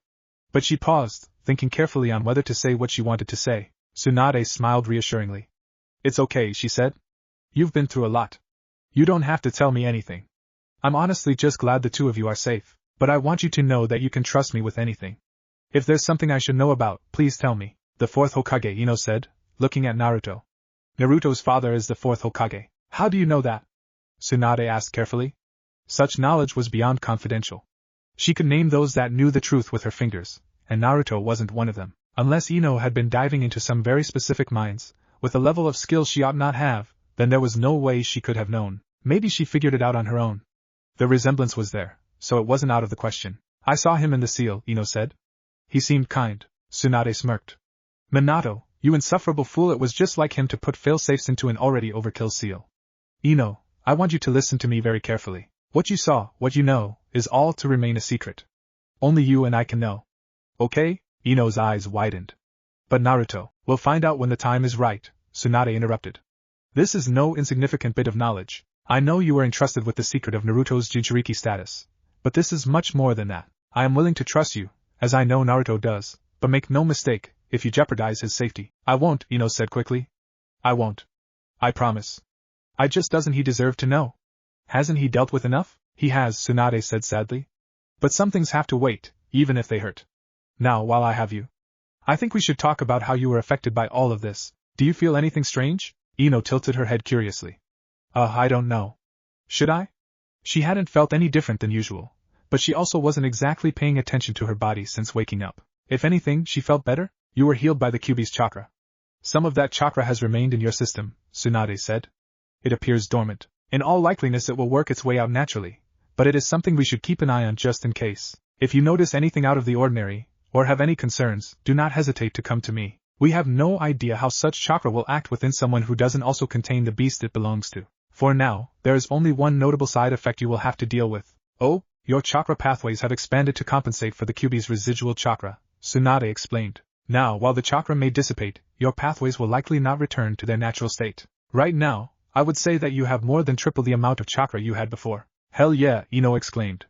Take that billboard brow. That also means you will have to learn how to control that new amount of chakra. Ha! Piece of cake. I have great chakra control, Ino said. You did, Tsunade corrected. Huh, Tsunade smirked. You'll figure it out, she said, getting up to leave. Don't waste too much time in here. Naruto isn't going anywhere. Once he wakes up, I'm sure you'll be one of the first to know. Ino watched her go for the door, only to call out at the last moment. Lady Tsunade, am I in trouble? For damaging the seal, I mean? Oh yes. Absolutely, Tsunade said. As soon as I figure out how to punish you, that is. It was a tricky situation. If she overdid the punishment, it might draw attention. No one needed to know what happened, so it would be best to play it quiet and safe. But how to go about it? Oh, I couldn't, Tsunade thought, a wicked smile tugging at her lips. Oh, but I can. Ino, do you know Uncle Mitarashi? Tsunade asked. Had someone not known otherwise, they would have thought Tsunade was the snake of the Sannin. With how she was now looking at Ino, the poor girl may as well have been a helpless little rabbit ready for slaughter. Mitarashi? You mean that creepy snake lady from the Chunin exams? Ino asked, already feeling uneasy. Tsunade smiled. Oh good, you've already been introduced, she said innocently. It appears that Anko has put in a request for some assistance in some menial tasks. Nothing dangerous, mostly D-rank nonsense. No one has been willing to take it up yet, and Anko has been nagging me. I would consider it a very big step in the right direction if you were to volunteer, so to speak. Ino pursed her lips. It was clear by Tsunade's tone that there was no room to argue. A mission? So, does that mean I get to keep being a kunoichi? She asked hopefully. For now, yes, Tsunade said. We can't afford to be turning down capable hands at the moment. You will start by helping Anko. After that, you will continue to be on a probationary period. You have a bad habit of doing very stupid things. We will have to try and correct that. That's fair, Ino said. Truth be told, it was 1,000,000 times better than what she had been expecting. At least this way she wouldn't spend the rest of her life working at the flower shop. Report to me tomorrow morning. We will work out the details then, Tsunade said, closing the door behind her as she left. Ino sighed deeply and turned an amused smile to Naruto. Well, good to know I didn't just ruin my career trying to save you, she said cheekily. Now you just have to wake up. Her smile turned as she gently held his hand. Please wake up, she whispered, leaning down to give a quick kiss to his forehead. I'll be back tomorrow, okay? With a blush that could put Hinata to shame, Ino quickly grabbed her things and headed home. She wasn't sure what was in store for her tomorrow, but something told her she would need to be well rested for it. Anko couldn't be that bad, right? Naruto knew where he was the moment his consciousness began to drip back into his body. He would never forget the feeling of the hospital beds, or the cheap sheets they used for them. The smell was different this time, pleasant even, like flowers. He was surprised to find his body didn't hurt this time. Not so much as an ache or pain that normally accompanied his recoveries. Am I dead? He didn't put that out of the realm of possibility. The last thing Naruto remembered was his fight with Sasuke, and the smell of burning flesh. His flesh. Damn, he was stupid, letting Sasuke get away like that. How could he face Sakura? What was he supposed to tell her? What would Kakashi think of him? Maybe being dead wouldn't be so bad. Living with the shame of failure seemed unpleasant at best. Of course, if this was what death felt like, Naruto had to admit it wasn't too bad. No pain, peace and quiet, a suspicious warm sensation on his arm and wait, what? Naruto opened his eyes, taking the time to adjust to the dull light of the room. The sun was just starting to disappear over the horizon, which meant it was the perfect time to break out and get home. There was just one problem. Ino, she was there, asleep, in his hospital room. Her fingers interlocked with his and her face resting on his forearm. She looked so peaceful, so pretty, propped up on the side of his bed. Naruto didn't notice he was staring so intensely until he had to fight back a blush. What was she even doing here at this time? Taking a closer look, he noticed her clothes were ragged, and she was covered in dirt. Even her hair was a mess. Naruto had never known Ino to let her appearance falter so much, even when they trained. Something must have been up. Ino? He said softly, gently moving his arm beneath her. 5 more minutes, Dad, Ino mumbled, wrapping her arms tighter around Naruto's arm and nuzzling her face into his hand. Naruto held back a laugh. He would make sure Ino never lived this down for as long as he lived. If only he had a camera. Ino. Wake up. He gave his arm a slightly firmer shake this time, earning a groan from the girl. Ugh, what? Ino asked tiredly, lifting her head and slowly blinking. She yawned and stretched, finally letting go of Naruto's hand as she rubbed her eyes awake. Sleep well? Naruto asked. Huh. Oh, hey Naruto, Ino said, slumping back into her chair. Man, Anko is a slave driver. That woman needs a boyfriend or something. Naruto was having a great time. Ino had no idea what was going on. He would have to remember to take advantage of her sleepiness in the future. The snake lady? Faye, more like snake bitch, Ino scoffed. Did you know she has a jutsu that she stopped, eyes widening as her head turned slowly to a now grinning Naruto. Naruto? Yeah? Naruto said sheepishly, scratching the back of his head like he always did. Naruto, you okay, Ino? Naruto yelped in surprise as the air was suddenly knocked out of him, Ino crashing into him and wrapping her arms around him in the tightest hug he had ever felt. Since when had Ino been this strong? Gah, Ino, what the hell? You're back, Ino said happily, as if that explained everything. Did I go somewhere? Shut up and hug me. Naruto didn't hesitate, quickly wrapping his arms around her. He knew from prior experience that she wouldn't stop until he returned the gesture. This time felt different though. The way Ino relaxed into his arms was something new, as if all her worries were melting away. It was nice. He liked the idea of being able to provide that kind of comfort for a friend. How long was I out? He asked as Ino pulled away slowly. Almost a week. A week? Oh, you don't get to be freaked out. That's my job. Do you have any idea how worried I've been?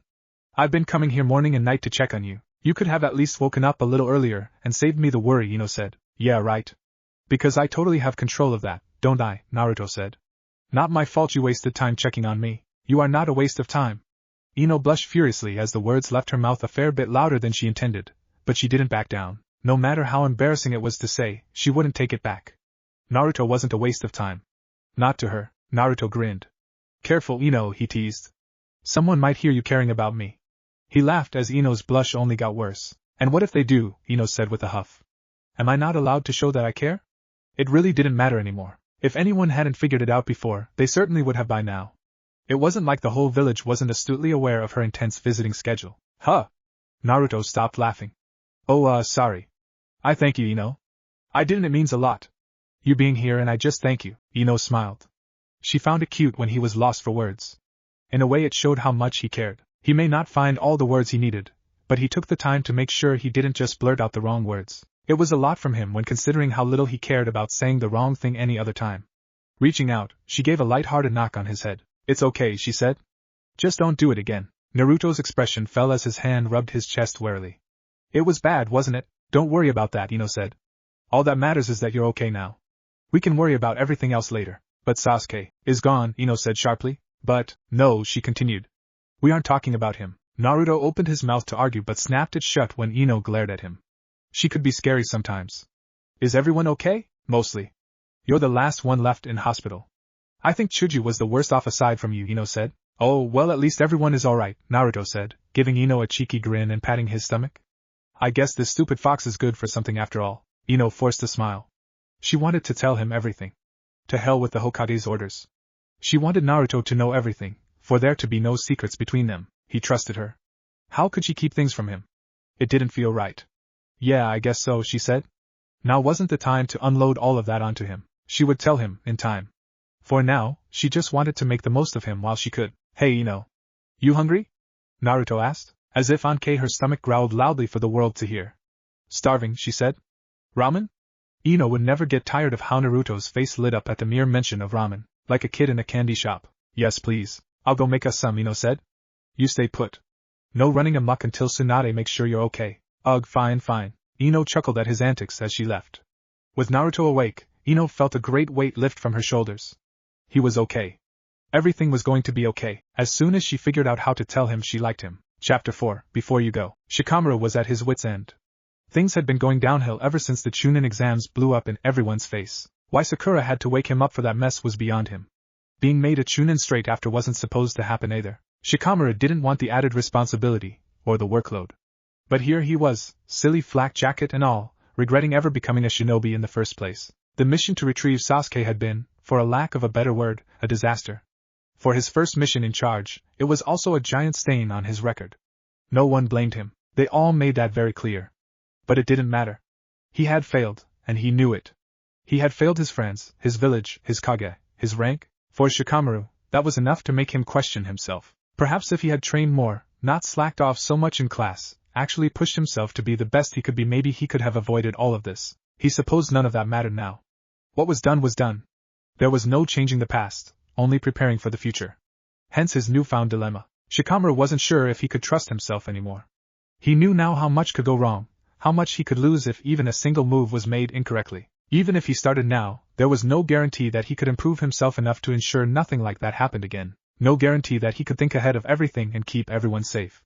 No one had died this time, thankfully. Not that it brought much comfort. It had come too close for that. Too many of his friends had barely scraped by in their survival. Had it not been for Temari, Shikamaru knew he would have died. And Naruto, the Nara, had felt sick once he read the medical reports. He wasn't a fool. He knew there was information redacted from Naruto's charts. Figuring out Naruto was the Nine-Tails Jinchuriki had been an easy enough puzzle, as was understanding why it was being kept a secret. He never uttered his discovery to anyone, not even to Ino once she developed a strange obsession with the boy. Shikamaru didn't care what Naruto was. Naruto was his friend, and that was all that mattered. That fact alone had made what he read so much worse. Naruto had nearly died trying to bring Sasuke back. He should have died. No one could have survived those injuries by any normal means. Just imagining a fist-sized hole through Naruto's chest had made Shikamaru physically ill. And for what? For a pompous Uchiha who didn't even want to be saved. How would he have faced Ino if Naruto had died under his command? It's like he doesn't even realize how infuriating he's being. Every time I think he's going to ask me out, he just says something sweet and leaves it at that. And every time I try to tell him I like him, he's oblivious, Ino complained. Are you even listening, Shikamaru? Huh, arg. Why are all you boys the same? Ino said. Shikamaru groaned. He hadn't even kept track of how many times Ino had hunted him down for the sole purpose of whinging and complaining to him. It was like she expected him to miraculously come up with the answer to all her problems. Which he had, and she had completely ignored. For nearly 2 weeks this had been going on, and it didn't stop there. Naruto was also to blame for the headache. The rambunctious boy had come to Shikamaru, albeit with far more courtesy and manners, to ask for help in how to confess his feelings for Ino. He, too, had not listened to the advice given. That both of the annoying blondes had come to him for the same thing was far too troublesome for a singular Nara. Even his father had turned tail and ran away when Shikamaru tried to ask him how to help the situation. Relationships were not a logical problem that could simply be solved, it seemed, and he was stuck in the middle of it. I've already told you. Naruto likes you. Just spell it out to him clear as day that you like him too and everything will be fine, Shikamaru said. He was starting to feel like a broken record. But how do you know that? Ino asked incredulously. Call it a hunch, he said. For obvious reasons he wasn't going to just tell Ino that Naruto had come to him for advice as well. The less he meddled, the better in his opinion. Besides, if he admitted that, then who knows how long Ino would stick around grilling him for every piece of information he had. It wasn't worth the trouble. Ino pouted. I can't work with a hunch, she said. I need to be sure, Shika. What if I ask him, and he says no? He won't, the Nara thought. And what if he doesn't like me the way I like him? He does. I don't want to wreck what we have. You know. You won't. Why aren't you saying anything? Shikamaru sighed. Ino. Trust me, the only wrong move you can make here is no move at all, he said. Now, do you really like him? Truly? Ino blushed and nodded. Yes, she answered meekly. It was still weird to admit, out loud anyway. A year ago, she would have laughed at the very idea of liking Naruto, but now, well, now she knew better. Then go and tell him, to his face, plain and simple, he said. It doesn't have to be this complicated. Yeah, right, Ino said. Says the guy who can't keep his eyes off Temari. The poor girl was practically begging for you to talk to her the whole time her team were in Konoha, and you managed to be more awkward than Naruto. Shikamaru's eye twitched. Then why are you asking me for advice? Because you're the smartest guy I know, and you know Naruto better than most people. Heh, I think you know him better than anyone by now, Ino, he said, making her blush again. You know, you'll have to figure it out soon. I heard my dad talking about the last clan meeting. Apparently, Jiraiyah is taking Naruto on as his apprentice. They'll be leaving the village any day now. What? For how long? Ino asked. Shikamaru shrugged. No idea. A while, I guess, he said. Jiraiyah is known for disappearing for years at a time, and where are you going? To find that idiot and make him pay, Ino yelled, quickly disappearing as she went off to hunt Naruto down. Shikamaru sighed in relief as he laid down and stared up at the clouds.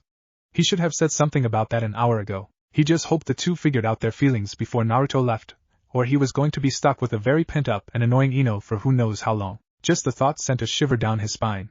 Don't screw this up, Naruto, he thought. In all honesty, he wished them luck. He knew Naruto would be good to Ino, and Naruto deserved someone like Ino. At the very least, it would get the two of them more focused on each other, and leave Shikamaru with all the more time to do what he did best. Nothing. Naruto. Ino pounded on the door, internally fuming that she had left her key for his apartment at home.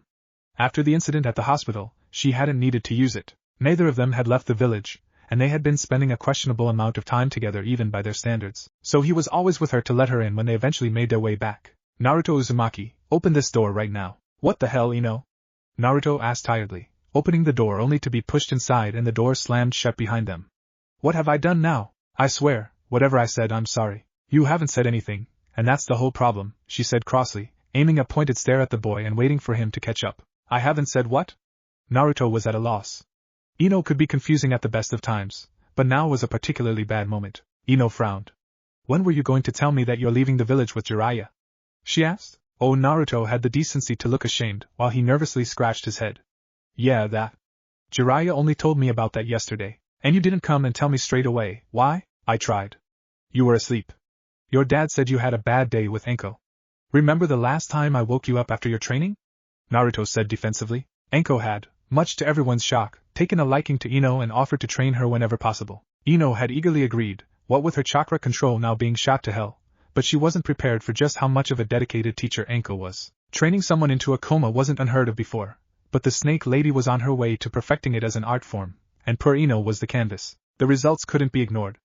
Even Naruto noticed that their sparring sessions were now much more fun and not boringly one-sided, and Ino was finally taking a significant interest in her development as a shinobi. It did, however, leave the Yamanaka extremely worn out and moody, as Naruto discovered one fateful morning when he had woken her up. He had never run so fast in his life before, or since. Oh, don't be such a baby.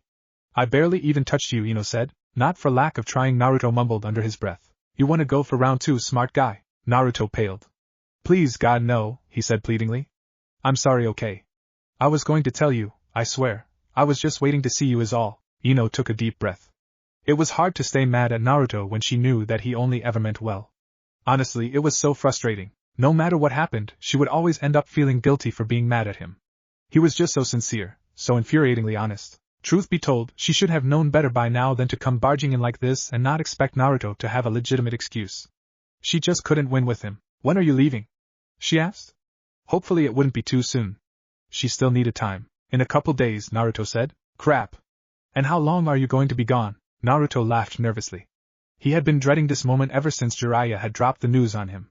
He knew Ino wasn't going to take it well. 3 years, maybe 4, he said, waiting patiently for the girl to explode, only it didn't happen. Instead, she just stood there, a strange expression on her face as if she was trying to think of what to do. Ino? You okay? Ino blinked and smiled half-heartedly. Oh yeah, I'm fine, she said, her tone not reassuring at all. Wow. That's so soon. Tell me about it, Naruto groaned.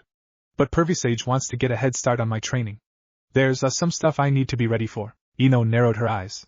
What do you mean by that? Naruto was apprehensive to answer straight away. He trusted Ino, maybe more so than he trusted anyone. She knew him better than even his team now, and she knew about the Kyuubi. There was nothing he felt he couldn't tell her, but he wasn't sure if telling her this would be worth it if it got her in any kind of trouble. The last thing he wanted was for her to get hurt because of him. They are called Akatsuki, he said vaguely. They are hunting the Jinchuriki. 2 of them tried to get me when I went to help find Tsunade. Pervy Sage says they won't stop, so I have to be ready for next time. Oh. Ino wasn't sure what to say to that. It never occurred to her that Naruto's Jinchuriki status would present more of an issue outside of people learning about it, and having an issue with it. For people to actively be hunting them though, that was a scary thought. Why didn't you tell me? She asked gently. I didn't want you to worry, he said. Stupid, I know. You would have found out anyway. You're smart like that. But if people are coming after me, I didn't want you getting caught up in it. You're my best friend, Ino. I don't want you getting hurt because of me. Ino walked up to him and punched him in the arm, hard. That's for being an idiot. Yeah, I deserve that, Naruto said with a smile, rubbing his arm. Ino was much stronger than he remembered. Well, I guess we better do something before you go running off, Ino said. How about dinner? Get all the rookies together to see you off. Yeah, that's a plan. What do you think? Naruto hummed thoughtfully. I dunno. I don't want people to come out just for me, he said. It'll feel weird. Can't just me and you go? You and Sakura are the only ones I have to really say goodbye to anyway. Ino had gotten pretty good at forcing herself not to blush whenever Naruto said something silly like that. She knew he didn't mean it the way she wanted him to, but that didn't mean each and every moment he slipped up wasn't now burnt into her mind forever. Sometimes she wondered if he was playing it safe and knew what he was saying, but then she remembered who she was talking about. Naruto was many things, but safe and forward-thinking with his words was never going to be one of them. Were it not for Ino knowing full well that she wasn't ready to go out on a date with him, she would have taken him up on his offer. But she wasn't brave enough just yet. Making herself look like a fool in public could wait until he got back from his training. No. They will all be happy to see you and say goodbye. Trust me, Ino said. Now, where should we have? Don't you dare say Chiraku's. Why not? It's the best, because you always eat there. Besides, I'm organizing it, and I need to watch my figure. I can't afford to stuff my face with ramen if I'll have to spend the next week working it off, Ino said. Naruto rolled his eyes. I don't see what the big deal is. You look great. One night of ramen isn't going to change that, he said, clearly not thinking as he spoke. This boy is going to be the death of me, Ino fumed internally. Why did he have to compliment her without even realizing it? Because I said so, she said sternly. And who made you the boss? I did. About 20 seconds ago. Any complaints? She asked smugly. And before you ask, no, nothing you say will change it. Naruto pouted. You suck sometimes. Ino laughed. She loved winning. Don't be such a sad sack, she said. If you behave, I'll make you some ramen after the dinner. I know you always have room for ramen, and it can be my little treat before you go. After all, who knows how long you'll have to go without my specially made ramen. You'll have to savor it. Ugh, okay. I'll do the stupid dinner. But you better not hold back on that ramen, or I'll tell Anko about how it was you that put the dye in her dango, he said. You wouldn't dare, Ino said. Anko still hadn't let go of that prank. She swore to murder whoever it was that had left her with a bright orange-stained mouth for 2 days. Ino. You know me. You know I would. How Ino wished she could wipe that smug look off his face with her foot. You're a real piece of work, you know that? She said. Naruto smiled. I wonder who I learned that from. You trying to say something, smart guy? I thought I was an idiot? You are. Nah, well, isn't this cute? Anko said, grinning from ear to ear in the biggest failed attempt at innocence she could accomplish. How she managed to slip into the apartment without either of the two noticing was scary enough without her expression. Little Ino's got herself a boyfriend. Wouldn't have been my first guess. But I guess this does explain why you kept running off to the hospital all the time. Ino laughed nervously. Anko-sensei, what are you doing here? What are you doing in my apartment, crazy snake lady? Naruto asked. And how did you get in here? Anko pointed a thumb at the window. You have a thing called a window. Which you, 1, don't lock, and 2, don't seem to be constantly aware of, she said. I have my hands full teaching one blonde idiot how to be a half-decent shinobi.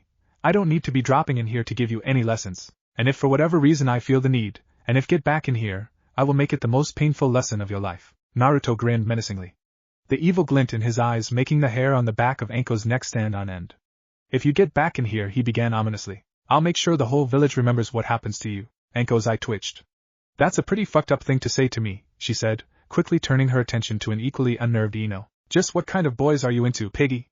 Couldn't you have found a normal boyfriend? He is not my boyfriend, Ino seethed, blushing furiously. And don't call me that, piggy? Naruto laughed. I thought only Sakura got away with calling you names. Oh crap. He ducked, narrowly avoiding a small pot plant aimed for his head. Hey, that one was a present from you. Go ruin your own plants. Don't ever say that around me again, or I swear, I'll Ino let the threat hang in the air. Or you'll what? Break more stuff that you paid for? You guys are adorable, Anko said, happily watching her new favorite form of entertainment. But sadly, I am here on business. You'll have to cut it short. Huh? What do you mean? Ino asked. Anko pointed at Naruto. I gotta steal your boyfriend for a little while, she said. Lady Tsunade wants to talk to you about something. And before you ask, I don't know, and I don't want to know. So don't try and drag me into anything. Ah man. Do I have to? Naruto whined. I was supposed to go and have ramen with Irika-sensei today. Irika, you say? Anko said. Is he still single? Naruto and Ino gawked at the woman. You can't be serious?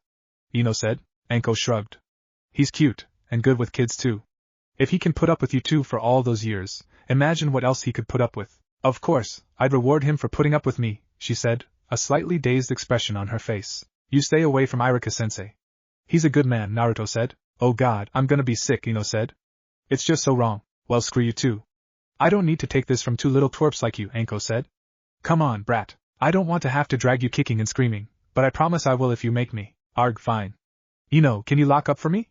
Naruto said, heading out the door with Anko following behind. Oh, and Piggy, Anko said, turning back to give Ino a deceivingly innocent smile. Don't think we're done here. I look forward to your next training session. Ino grimaced as Anko left, slamming the door behind her. No matter how much she appreciated the noticeable improvements in her skills since starting with Anko, she couldn't bring herself to enjoy it. It churned her stomach to imagine just what the snake summoner had in mind for their next session. If Ino was lucky, she would die before that day came to be. But such things could wait. Ino had to get started immediately. There was no time to properly plan something by herself, so she took off quickly in search of help. It wasn't until she was halfway down the street that she realized she had no idea who to go for help. Naruto wasn't exactly disliked by the rest of the rookies, but Ino also wasn't sure how many of them would actively assist her in setting up the farewell. Shikamaru would, if he wasn't so damn lazy. Choji was definitely on the list, if only to help find the absolute best place to eat for everyone. Everyone else would be a guessing game, depending on who was even available. Sakura would have been a good option, but well, the girls still hadn't quite gotten over Sasuke leaving the village. For obvious reasons, it had put a wedge between the two of them for the time being. Ino could understand Sakura being upset, but she couldn't stand to hear anyone say Sasuke's name out loud. Even just thinking about him made her angry. As she rounded a corner, lost in her internal frustrations, Ino didn't have time to stop herself from running into someone. The two of them tumbled to the ground in a mess of limbs and dirt, and Ino just hoped she hadn't barreled over some poor old woman. There were only so many mistakes she could make in 1 year before she concluded she was cursed. I am so sorry, please for Hinata. Are you okay? Ino asked, jumping to her feet and helping the other girl up, taking the time to pat the dirt from her clothes. I really am sorry. I wasn't paying attention. It won't happen again. Hinata smiled. It's alright, she said. I should also have been more aware. Please, don't let me keep you. Don't worry. It's nothing really. I've just gotta find some people to help me. Ino paused as a light bulb lit up in her head. Hey, Hinata. You like Naruto, don't you? What do you mean? Hinata stuttered nervously as her cheeks burned. Ino grinned. Hinata would be perfect. She was always so sweet and kind-hearted. There was no doubt she would help. Naruto is going on a training trip, she explained. He's going to be gone for a while, so I need to find some people to help me put together a little farewell. Can you help? Naruto is leaving? Hinata asked, her blush almost immediately gone as it was replaced by a look of sadness. I know, right? Ino said. He didn't even tell me until today. I mean me, his best friend.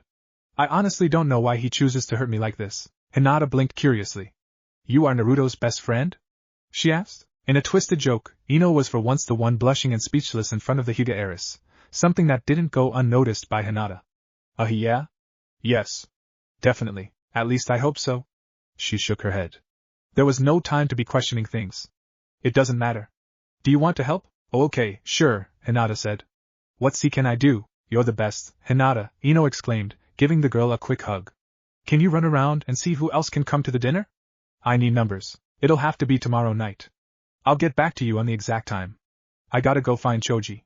Thank you. Hinata stood there awkwardly as Ino ran away, nervously touching her fingers together, as she realized what she had just heard. Naruto was leaving, and soon, her heart sunk as she realized what that meant. There was no way she could work up the courage in such a short span of time to confess how she felt about him. Sadly, there was now also another issue. Hinata wasn't unaware of Naruto and Ino's newfound friendship. In fact, she probably knew better than most how close the two had gotten. It didn't bother her. She was happy to see someone finally treating Naruto how he deserved. She was happy he had someone. If anything, Hinata had only wished she had the confidence to be like Ino. Now, however, she wondered if even that would help her. Ino was getting too close too quickly. Hinata had no chance in catching up. She already knew that though, ever since the Chunin exams. She had seen how Ino had cheered for Naruto during his fight with Kiba, how she had rushed to his side after he had won. It was clear something had brought the two together over the past months. Hinata wasn't sure what it could have been, but she was glad things were turning around for Naruto. Even if it wasn't her doing it, someone was making him happier. With a smile on her face, Hinata headed towards the training ground her team frequented. She wasn't about to let Ino down, and she knew it wouldn't be hard to strong-arm Kiba and Shino into helping as well. They all owed Naruto a decent farewell. Naruto toyed with his food, stirring the noodles endlessly with his chopsticks. The very image of him, Naruto Uzumaki, not enthusiastically inhaling any bowl of ramen put before him, would have made most think he was an imposter, if only it were that simple. Naruto was still Naruto, but his appetite had taken a backseat for the time being. In its place sat a sinking feeling in his stomach, an uncomfortable combination of dread and butterflies. He knew why. How could he not? Even someone as thick as him could figure it out. He was scared. Not of leaving with Jiraiyah, of course. That was exciting. Just the thought of journeying around the world and learning from the pervy sage had him giddy in ways he had never been before. It wasn't even anxiety about the farewell dinner Ino was planning. He had no concerns about who would and wouldn't show up to see him off. Any negative opinions any of his old classmates may have had about him would just be added to the list of minds he would change when he finally became Hokage. It was Ino he was scared of. Not of her directly, well, maybe a little of that too actually, but for now he was just scared of what to do regarding her. Naruto wasn't an emotionally complex person, he knew that. But he also knew that when he felt something, he meant it with every fiber of his being, and for the past week, he had been dealing with the realization that he felt something stronger than ever before. He liked Ino. He really liked Ino. Sure, he liked her a lot before, but it was different now, or maybe it had always been different. She had become his best friend so quickly that he hadn't even really thought about it until it was too late. It was a terrifying thought for the poor boy. Even his crush on Sakura didn't hold a candle to how he felt about Ino now. It was frustrating. Naruto, you've barely touched your food. Is everything okay? Iruka asked. In the back of his mind, he was secretly hoping that this would be their first outing where Naruto didn't eat him out of a week's pay. Sometimes he wondered if Naruto was eating for the Kyuubi as well. I guess Naruto mumbled. Can I ask you something? And please don't laugh. You can ask me anything, Iruka said, So, like, if you're friends with someone and you find out you like them as more than a friend, how do you figure out if they like you back in the same way? Naruto asked, looking at Iruka with wide, desperate eyes, pleading for an answer. Is this about Sakura? Iruka asked, internally shaking his head. The young Haruno had been exceptionally clear in her refusals of Naruto's advances before. If the boy couldn't figure that out by now, then there was going to be problems. Naruto grinned sheepishly. Aha, no, he said. Sakura is still cool, and super pretty, but it's Ino actually. Iruka quirked his brow. This was going to be one of those headache-inducing nights, he could feel it. Ino? As in Ino Yamanaka? He asked skeptically. He supposed he shouldn't have been surprised. He had run into the young clan heiress a couple of times while going to visit Naruto in the hospital. She was always there, and always coming and going from Naruto's room. He really should have put 2 and 2 together. Yeah. I told you we were friends now, didn't I? Naruto said cheerfully. She helped me sort out my apartment, and I have a bunch of new plants she showed me. She even helped me find a type of flower that smells nice for my room. We train together all the time, well, we did. It's been a bit hard to find time lately, but we hang out whenever we can. She's awesome, and pretty, and she doesn't treat me like dirt, and she's super smart. She's been teaching me stuff that I missed back when I ditched classes. Sorry about that, by the way. And she's pretty, and I already said that, didn't I? I think I get the point, Iruka said, chuckling. Why are you unsure if she likes you back the same way? You said it yourself, the two of you are spending a lot of time together. I don't think Ino is the kind of girl to take so much time helping and teaching someone she didn't like. Maybe you should just ask her. Naruto shook his head. No. Too risky? I need to figure it out first, he said. Ino is complicated. If she doesn't like me back, I could wreck everything, and I don't want to wreck what we have. She's my best friend. Iruka nodded sagely. Girls can be complicated. Girls aren't complicated, Naruto, said, chiming in from over the counter. Neither Naruto nor Iruka seemed to mind that she had been eavesdropping. Take it from me. If Ino is the type of girl I think she is, she will appreciate you being honest and upfront. Don't overthink it. Just tell her how you feel. You might find yourself surprised by just how much she does like you. But what if she doesn't? Deadpanned at Naruto. The only person Ino's feelings weren't clear as day to was the one said feelings were directed at. The poor girl. She was fighting the world's cruelest uphill battle when it came to the density of Naruto's skull. Watching the two of them drop in more and more often of the past few months had been the cutest and most torturous experience for the young ramen chef. She wanted so desperately to beat Naruto over the head with a pot, not that she thought it would help him. There was no hope that he would actually notice the way that Ino would watch him enthusiastically demolish every bowl of ramen. But had noticed, and she knew what the goofy smile on the girl meant straight away. Trust me on this one, said. Okay, but that still doesn't help me, Naruto groaned. I still don't know how I'm meant to tell her how I feel without making a fool of myself. I don't see why this is such an issue, Naruto, Iruka said. There is plenty of time to worry about this. What's the rush? I leave the day after tomorrow. I have no idea when I'll be back, and who knows what could happen in that time. What if she forgets about me? What if something happens to me? What if Sasuke comes back and confesses his feelings for her? Iruka sighed. Naruto was clearly overthinking everything. I don't think you have anything to worry about, Naruto, he said. If you're really worried about something happening before you can tell her how you feel, then why not tell her tomorrow night at the farewell she is organizing for you? In front of everyone? No way. Come on, Naruto, I am cooed. It would be so cute. Oh no. Not happening. Ino would kill me if I embarrassed her like that in front of everyone, Naruto said. Well, at least you're smart enough to take her feelings into account. That's a big step in the right direction, Iruka said. But no, I didn't mean do it in front of everyone. She's your best friend, right? Surely you can find a reason to have a moment to say goodbye to her personally, then you can tell her without fear of judgment. Naruto pursed his lips and thought. I could walk her home from the dinner, now you're thinking. But what do I say? Naruto asked. Oh no you don't, interrupted. If you're going to tell a girl you like her you better use your own words. If you say something from someone else, she will know it, and then she will think you didn't care enough to come up with it yourself. Just be honest and say it how you would, understand? Is right, Iruka said. If you truly like Ino, you won't pull any tricks to try and make her like you back. She has to like you for you, just as you like her for who she is. Naruto smiled. Yeah, that makes sense. I knew you were the right person to ask about this sort of stuff. You too, he said cheerfully. But if I could trouble you for one more thing? Of course. What is it? Iruka asked. Can you help me shop for some better clothes tomorrow? Before the dinner, Naruto asked sheepishly. I don't really have any good clothes for going out, and I want to try and look decent or something if I'm going to tell Ino how I feel. I think she would appreciate that. Iruka laughed. Wow, you really do like Ino, he said. If I'd have known she would be the one to get you to take better care of yourself I would have sat the two of you together in class years ago. Naruto crossed his arms and huffed. You said you wouldn't laugh. You're right, Iruka said, holding his hands up in defeat. I'll tell you what, I'll even buy you an outfit for tomorrow night. Then you can use your money to buy Ino a gift. Something for her to remember you by while you're gone. Naruto's eyes lit up. That's an awesome idea, Iruka-sensei, he said. What should I get her? You'll have to figure that out yourself. Do you know what she likes? What she's interested in? Try and make it a gift suited to her. Something thoughtful. Something suited for Ino. Okay. I think I can do that, Naruto muttered to himself. Hey, Iruka-sensei, if you know so much about all this stuff, why don't you have a girlfriend? Iruka blushed.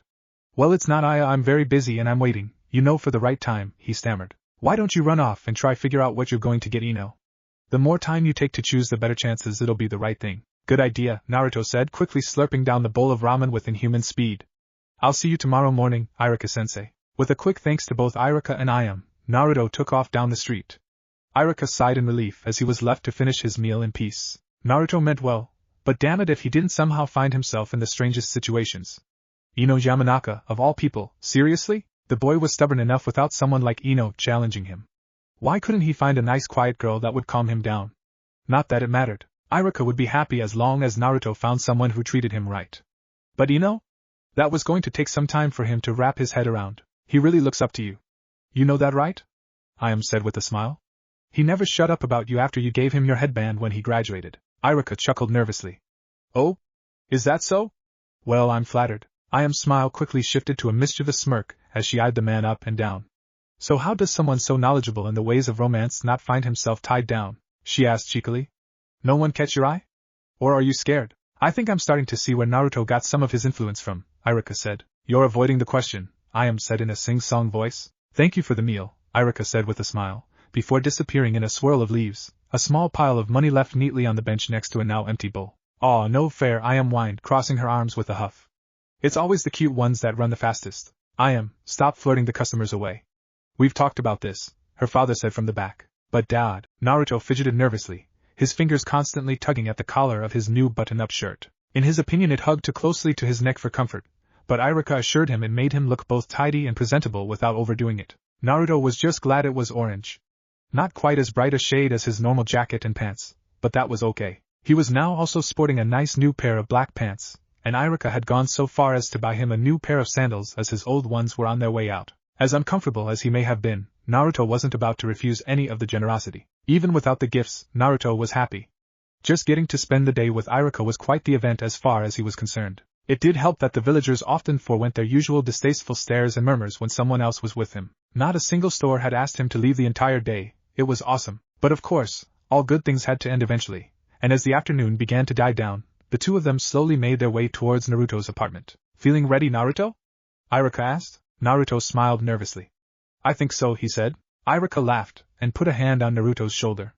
Who would have thought? The great Naruto Uzumaki, self-proclaimed future Hokage, trembling at the thought of telling a girl he likes her, he said, earning a pouty glare from the boy. Oh, come on, it's funny, Iruka-sensei, Naruto whined. This is serious. I'm leaving tomorrow. If tonight goes bad then I won't get a chance to make it better for who knows how long. What if Ino holds a grudge? Good point. Ino can definitely hold a grudge, Iruka said thoughtfully. All the more reason to not mess it up then, Naruto deadpanned at him. You aren't helping, Iruka shrugged. I've done all I can. Thanks to me you look the part. Now do you remember my other advice? Don't talk with my mouth full. Always keep eye contact when she's talking to me. Small compliments go a long way. Just be myself, Naruto rattled off, as if perfectly rehearsed. Oh, and make sure to thank her for setting up the dinner. That's a big one. Very good. You may just survive this evening after all, Iruka said. Did you manage to find Ino a gift? Naruto smiled wide and gently patted the pouch hanging at his waist. Yep, he said. It's nothing fancy.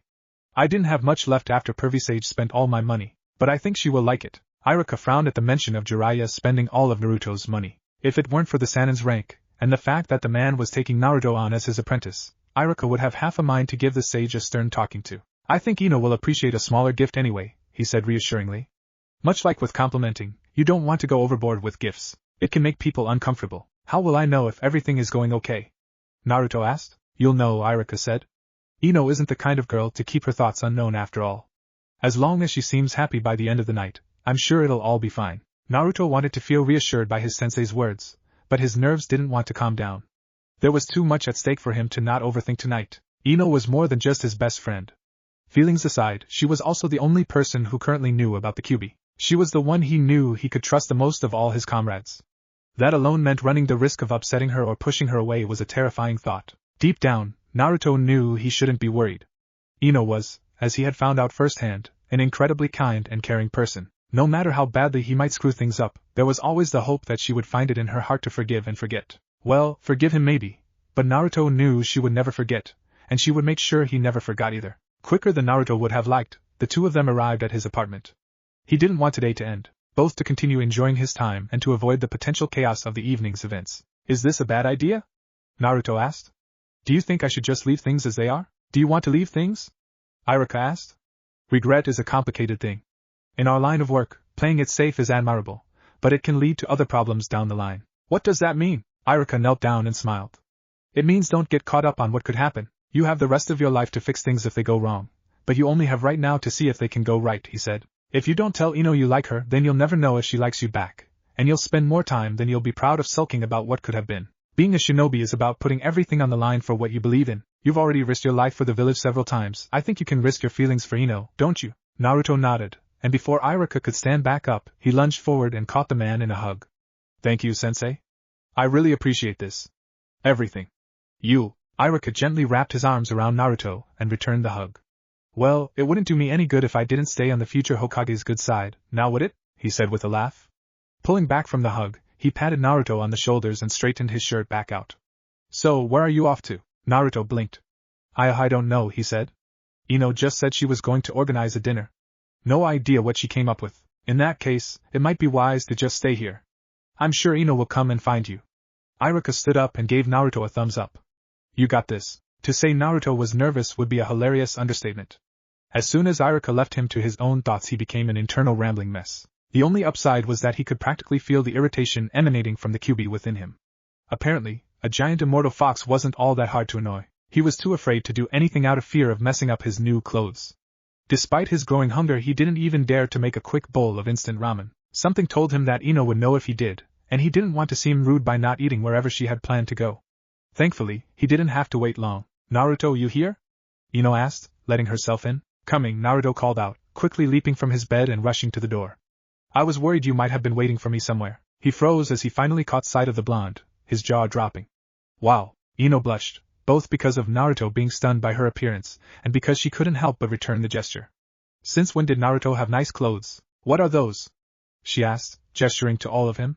I have been through your wardrobe. Those were not in there. Naruto snapped out of his stupor. Oh, Iruka helped me pick out some clothes for the dinner. Do they look all right? He asked, spinning around to give her a full look. He wasn't sure if that was necessary, but Ino had always done a little spin when showing off new clothes, so he figured it was appropriate. I knew he would clean up while Ino yelled inside her head as she smiled. The little spin was also adorable. Quite good, she said. Iruka, huh? I guess even he couldn't pry you away from wearing orange, but at least he chose a good shade. Really suits you. It was a fair compromise, Naruto said with a laugh. Ino smirked as she took a step forward. And what about me? She asked, taking far too much joy in the fear quickly appearing in Naruto's eyes. How do I look? She gave him the same courtesy, spinning around on the spot to give him a full view. The only difference was she knew what she was doing. Her spin was slow, graceful, and devilishly intended to catch Naruto off guard. Ino was proud of her appearance, even in the more casual outfit she had chosen for the night. A black knee-length skirt that billowed around her as she spun and a dark purple top with one loose-fitting sleeve on her left arm, all brought together with her somewhat shorter blonde hair that she had chosen to let hand down for the night. At least it was growing back now. It had been difficult for her to allow herself such a laid-back look, but she'd be lying if she said she didn't need it. She wanted as much comfort for tonight as she could get. Besides, if Naruto's blush was anything to go by, then Ino was happy with her decision. Well? Naruto gulped and repeated all of Iruka's advice over and over in his head. You look great, he said, grinning as wide as he could to hide the fear. He hoped that was the correct answer. Ino rolled her eyes and smiled. Naruto, when a girl asks you how they look, you're supposed to say beautiful or pretty. Something along those lines, she explained. But you didn't say something stupid, so I guess there is improvement. Huh. You're always really pretty though. I thought you were talking about your clothes, Naruto said, scratching his head thoughtfully. He would have to be more careful in his responses if he wanted tonight to go well. Time to go, Ino said quickly, grabbing Naruto's hand and dragging him behind her as she left.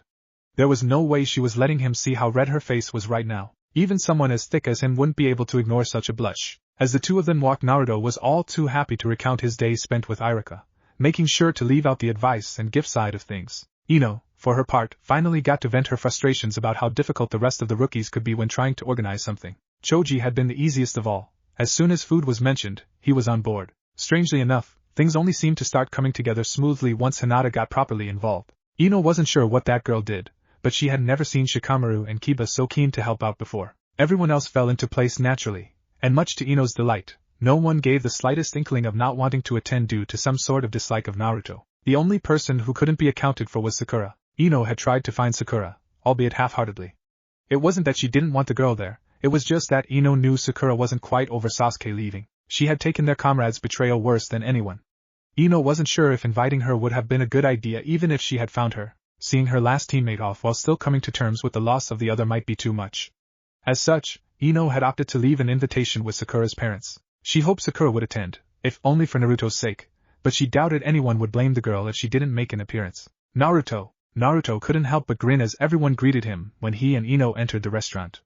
Apparently Ino had planned for everyone to already be here before him. Hey guys. Thanks for coming. Like some of us had a choice, Shikamaru said, ignoring Ino's glare as he smiled at Naruto. Yeah, some of us could have found better things to do with our time, you know, Kiba said with a grin. Don't listen to them, Naruto. Nothing is more important than celebrating the progress of our comrades, Rock Lee said loudly. To be training under one of the great Sannin is an honor that you should undertake with the full extent of your youth. Everyone sighed. Thanks, Lee. I'll try my best, Naruto said, he and Ino taking their seats next to each other before being barraged by everyone. Please keep an eye out for any strange insects during your travels. Bring back some cool weapons from the other countries if you can. Don't let us down. Be as safe out there. Make sure to try all the different food. Eventually everyone got a turn to congratulate Naruto and make some sort of request of him during his journey. The mood never dulled as everyone enjoyed each other's company, eating and drinking to their heart's content. Choji had gone above and beyond, making sure that there was at least one of everyone's favorite dishes available at some point through the night. The only thing that stood out as strange the whole time was the fact that Naruto and Ino were dressed up while the rest of the rookies had all shown up in their usual gear. Not that anyone was game enough to comment on that. Until, hey, what's with the get-ups? Kiba asked, eyeing the two blondes suspiciously. Why are you two dressed up like Ao? Hinata? Don't be rude, Kiba, Hinata said. Naruto snickered at the boy. I thought there might be a dress code or something, he said.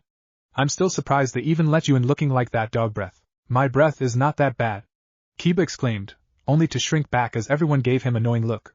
Well, what's your excuse, Ino? Got a date after this or something? Ino smirked. Why, are you jealous? She asked, earning a chuckle from the group. Kiba, not even slightly wounded by her words, puffed his chest out proudly and grinned cockily. Me?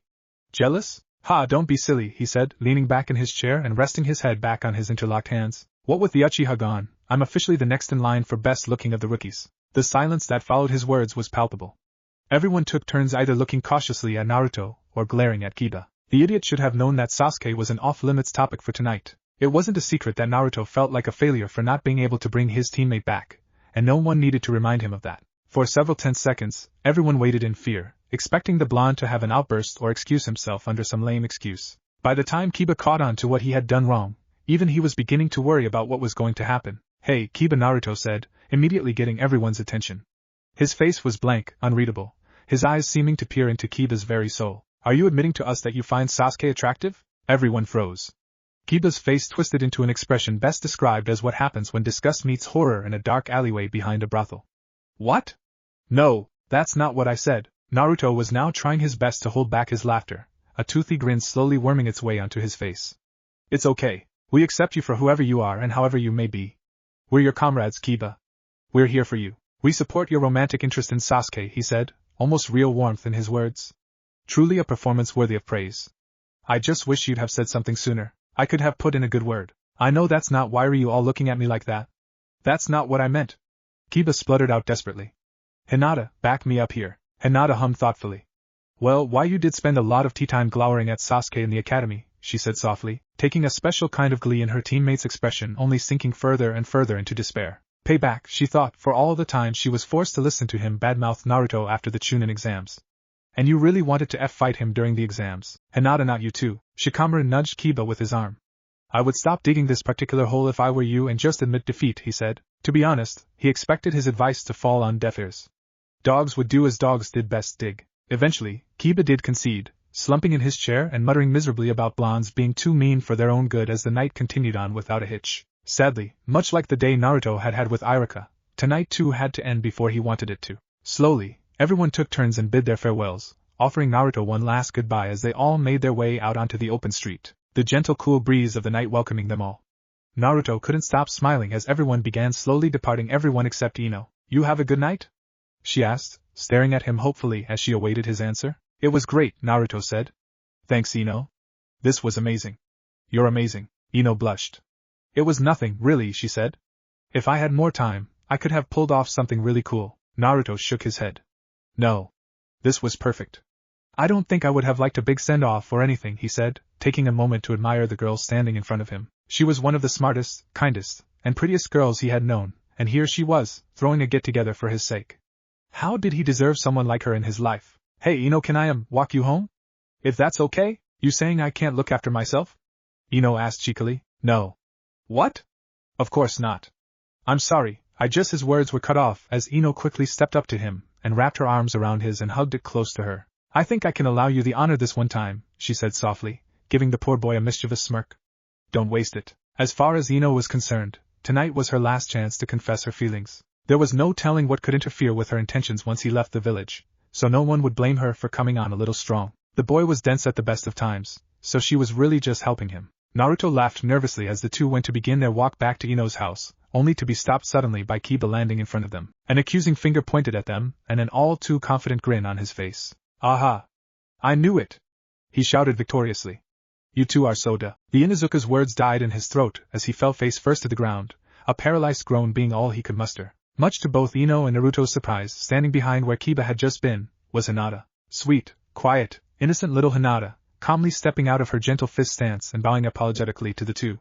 "I'm so sorry. I couldn't stop him in time," she said, looking up in shame only to look down quickly from the sight before her with a blush. Ino wanted to die.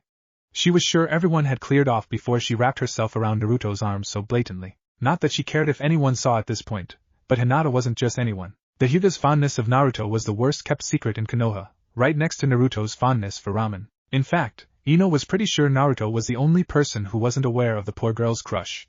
Ino looked down in shame but didn't let go of Naruto. As much as she hated that this was how Hinata was finding out that they were competing for the same thing, she also didn't want to just throw away what chance she had. She just wished she had have taken the time to talk to the Hyuga before this kind of thing happened. "Hi Wanana!" Kiba drooled into the dirt, glaring at his teammate as best he could. "Is he going to be okay?" Naruto asked, prodding Kiba with his foot. Hinata nodded. "He will be fine," she said. "I'll take him home. He won't bother you again." Naruto frowned. "Do you need help? I can carry him back if you'd like and walk you home." Hinata's eyes lit up for a moment at the prospect of Naruto walking her home, yet as quickly as her expression had lifted had it dropped, her eyes locking onto the saddened look of Ino. She was no fool, a stammering disappointment to her family, a shy pathetic thing with a ridiculous crush, those things she was, but not a fool. Hinata knew what was going on, what Ino was aiming at, and sadly, she knew she had already lost this particular fight. The whole night she had watched the two blondes, how they talked, interacted, looked at each other, smiled. They were so happy together, so pure. Everyone had noticed it. Hinata couldn't in good conscience get in the way of that.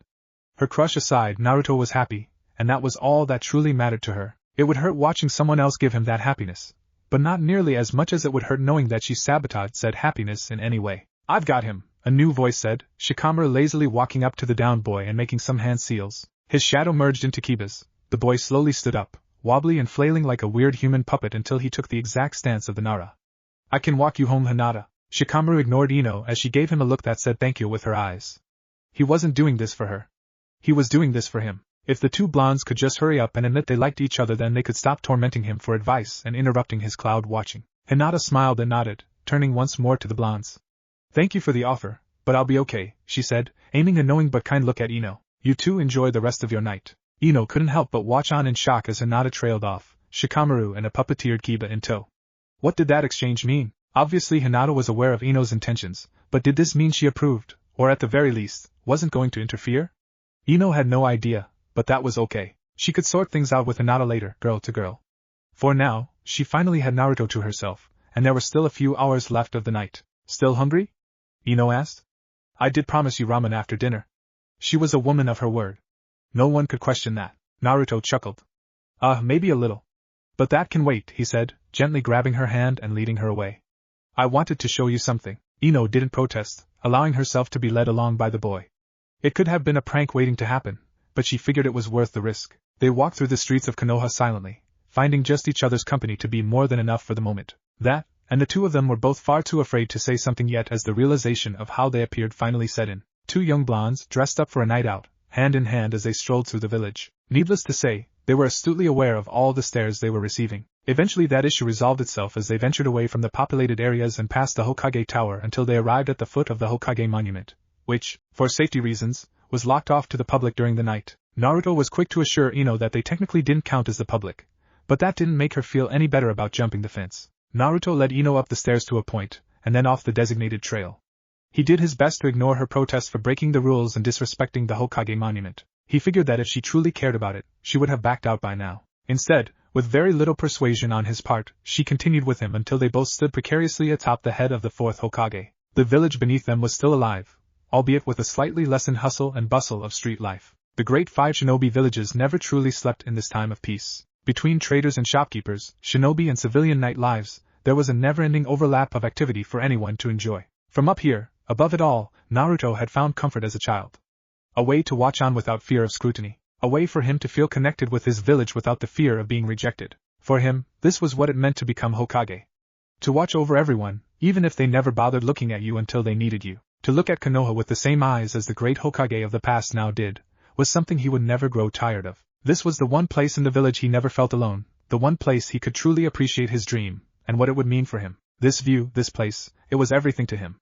And now, Ino was a part of it too. It's pretty, Ino said, admiring the view herself, still clinging to Naruto's arm. Yeah, Naruto agreed, though his eyes had long since drifted to another view. This is where I go to think sometimes, Ino snorted. You think? Hey, you were wide open for that one. The goofy grin on Naruto's face was all Ino needed to see to know he appreciated her joke. I'll let that one slide, he said, quickly fishing into his pouch and retrieving a small box with a ribbon tied around it. I thought it might be nice, to get you something. To remember me by while I'm gone. Holding the gift out to Ino, he was actually rather proud to notice that she was surprised by the gesture. What? That's not fair. I didn't get you anything to remember me by, Ino said, eyeing the small box. How dare he put her on the spot like this? I don't need anything, Naruto said, smiling ear to ear. You're kinda hard to forget. The blush on Ino's face was priceless. Stop saying stuff like that, Naruto blinked. Stuff like what? Shut up. Give me that, she said, snatching the gift out of his hand and quickly undoing the ribbon. Taking a deep breath before opening the box, she gave Naruto a side-eyed stare and pouted. I swear, if this is something expensive, I will make you return it. She understood Naruto had more than enough money. His frugal lifestyle left much to be saved from his mission income, but that didn't mean she needed him to go wasting any of it on her. That was not the kind of woman she wanted to be, and he would have to respect that. With a deep sigh, Ino finally gave in to temptation and opened the box, taking the contents gently into her hand. She wanted to scream. The only thing that was currently keeping Naruto alive right now was the shock factor keeping Ino locked in place. Naruto was dead. There was no changing that fact. As soon as her body responded to her command again, he would be a pig to slaughter. But until then, she was too caught up, staring in awe at what she had just been given. Perhaps, somewhere along the line, Ino had truly underestimated Naruto's ability to think. He was clever and kind, but just what level of thought had he invested into this? Took me a bit to find someone who could make it on such short notice, Naruto said, scratching the back of his head nervously. I remembered how you told me once that your favorite flower was the same as your clan's symbol. I had to ask your dad about that one, that was awkward, but I wanted to get you something you would like.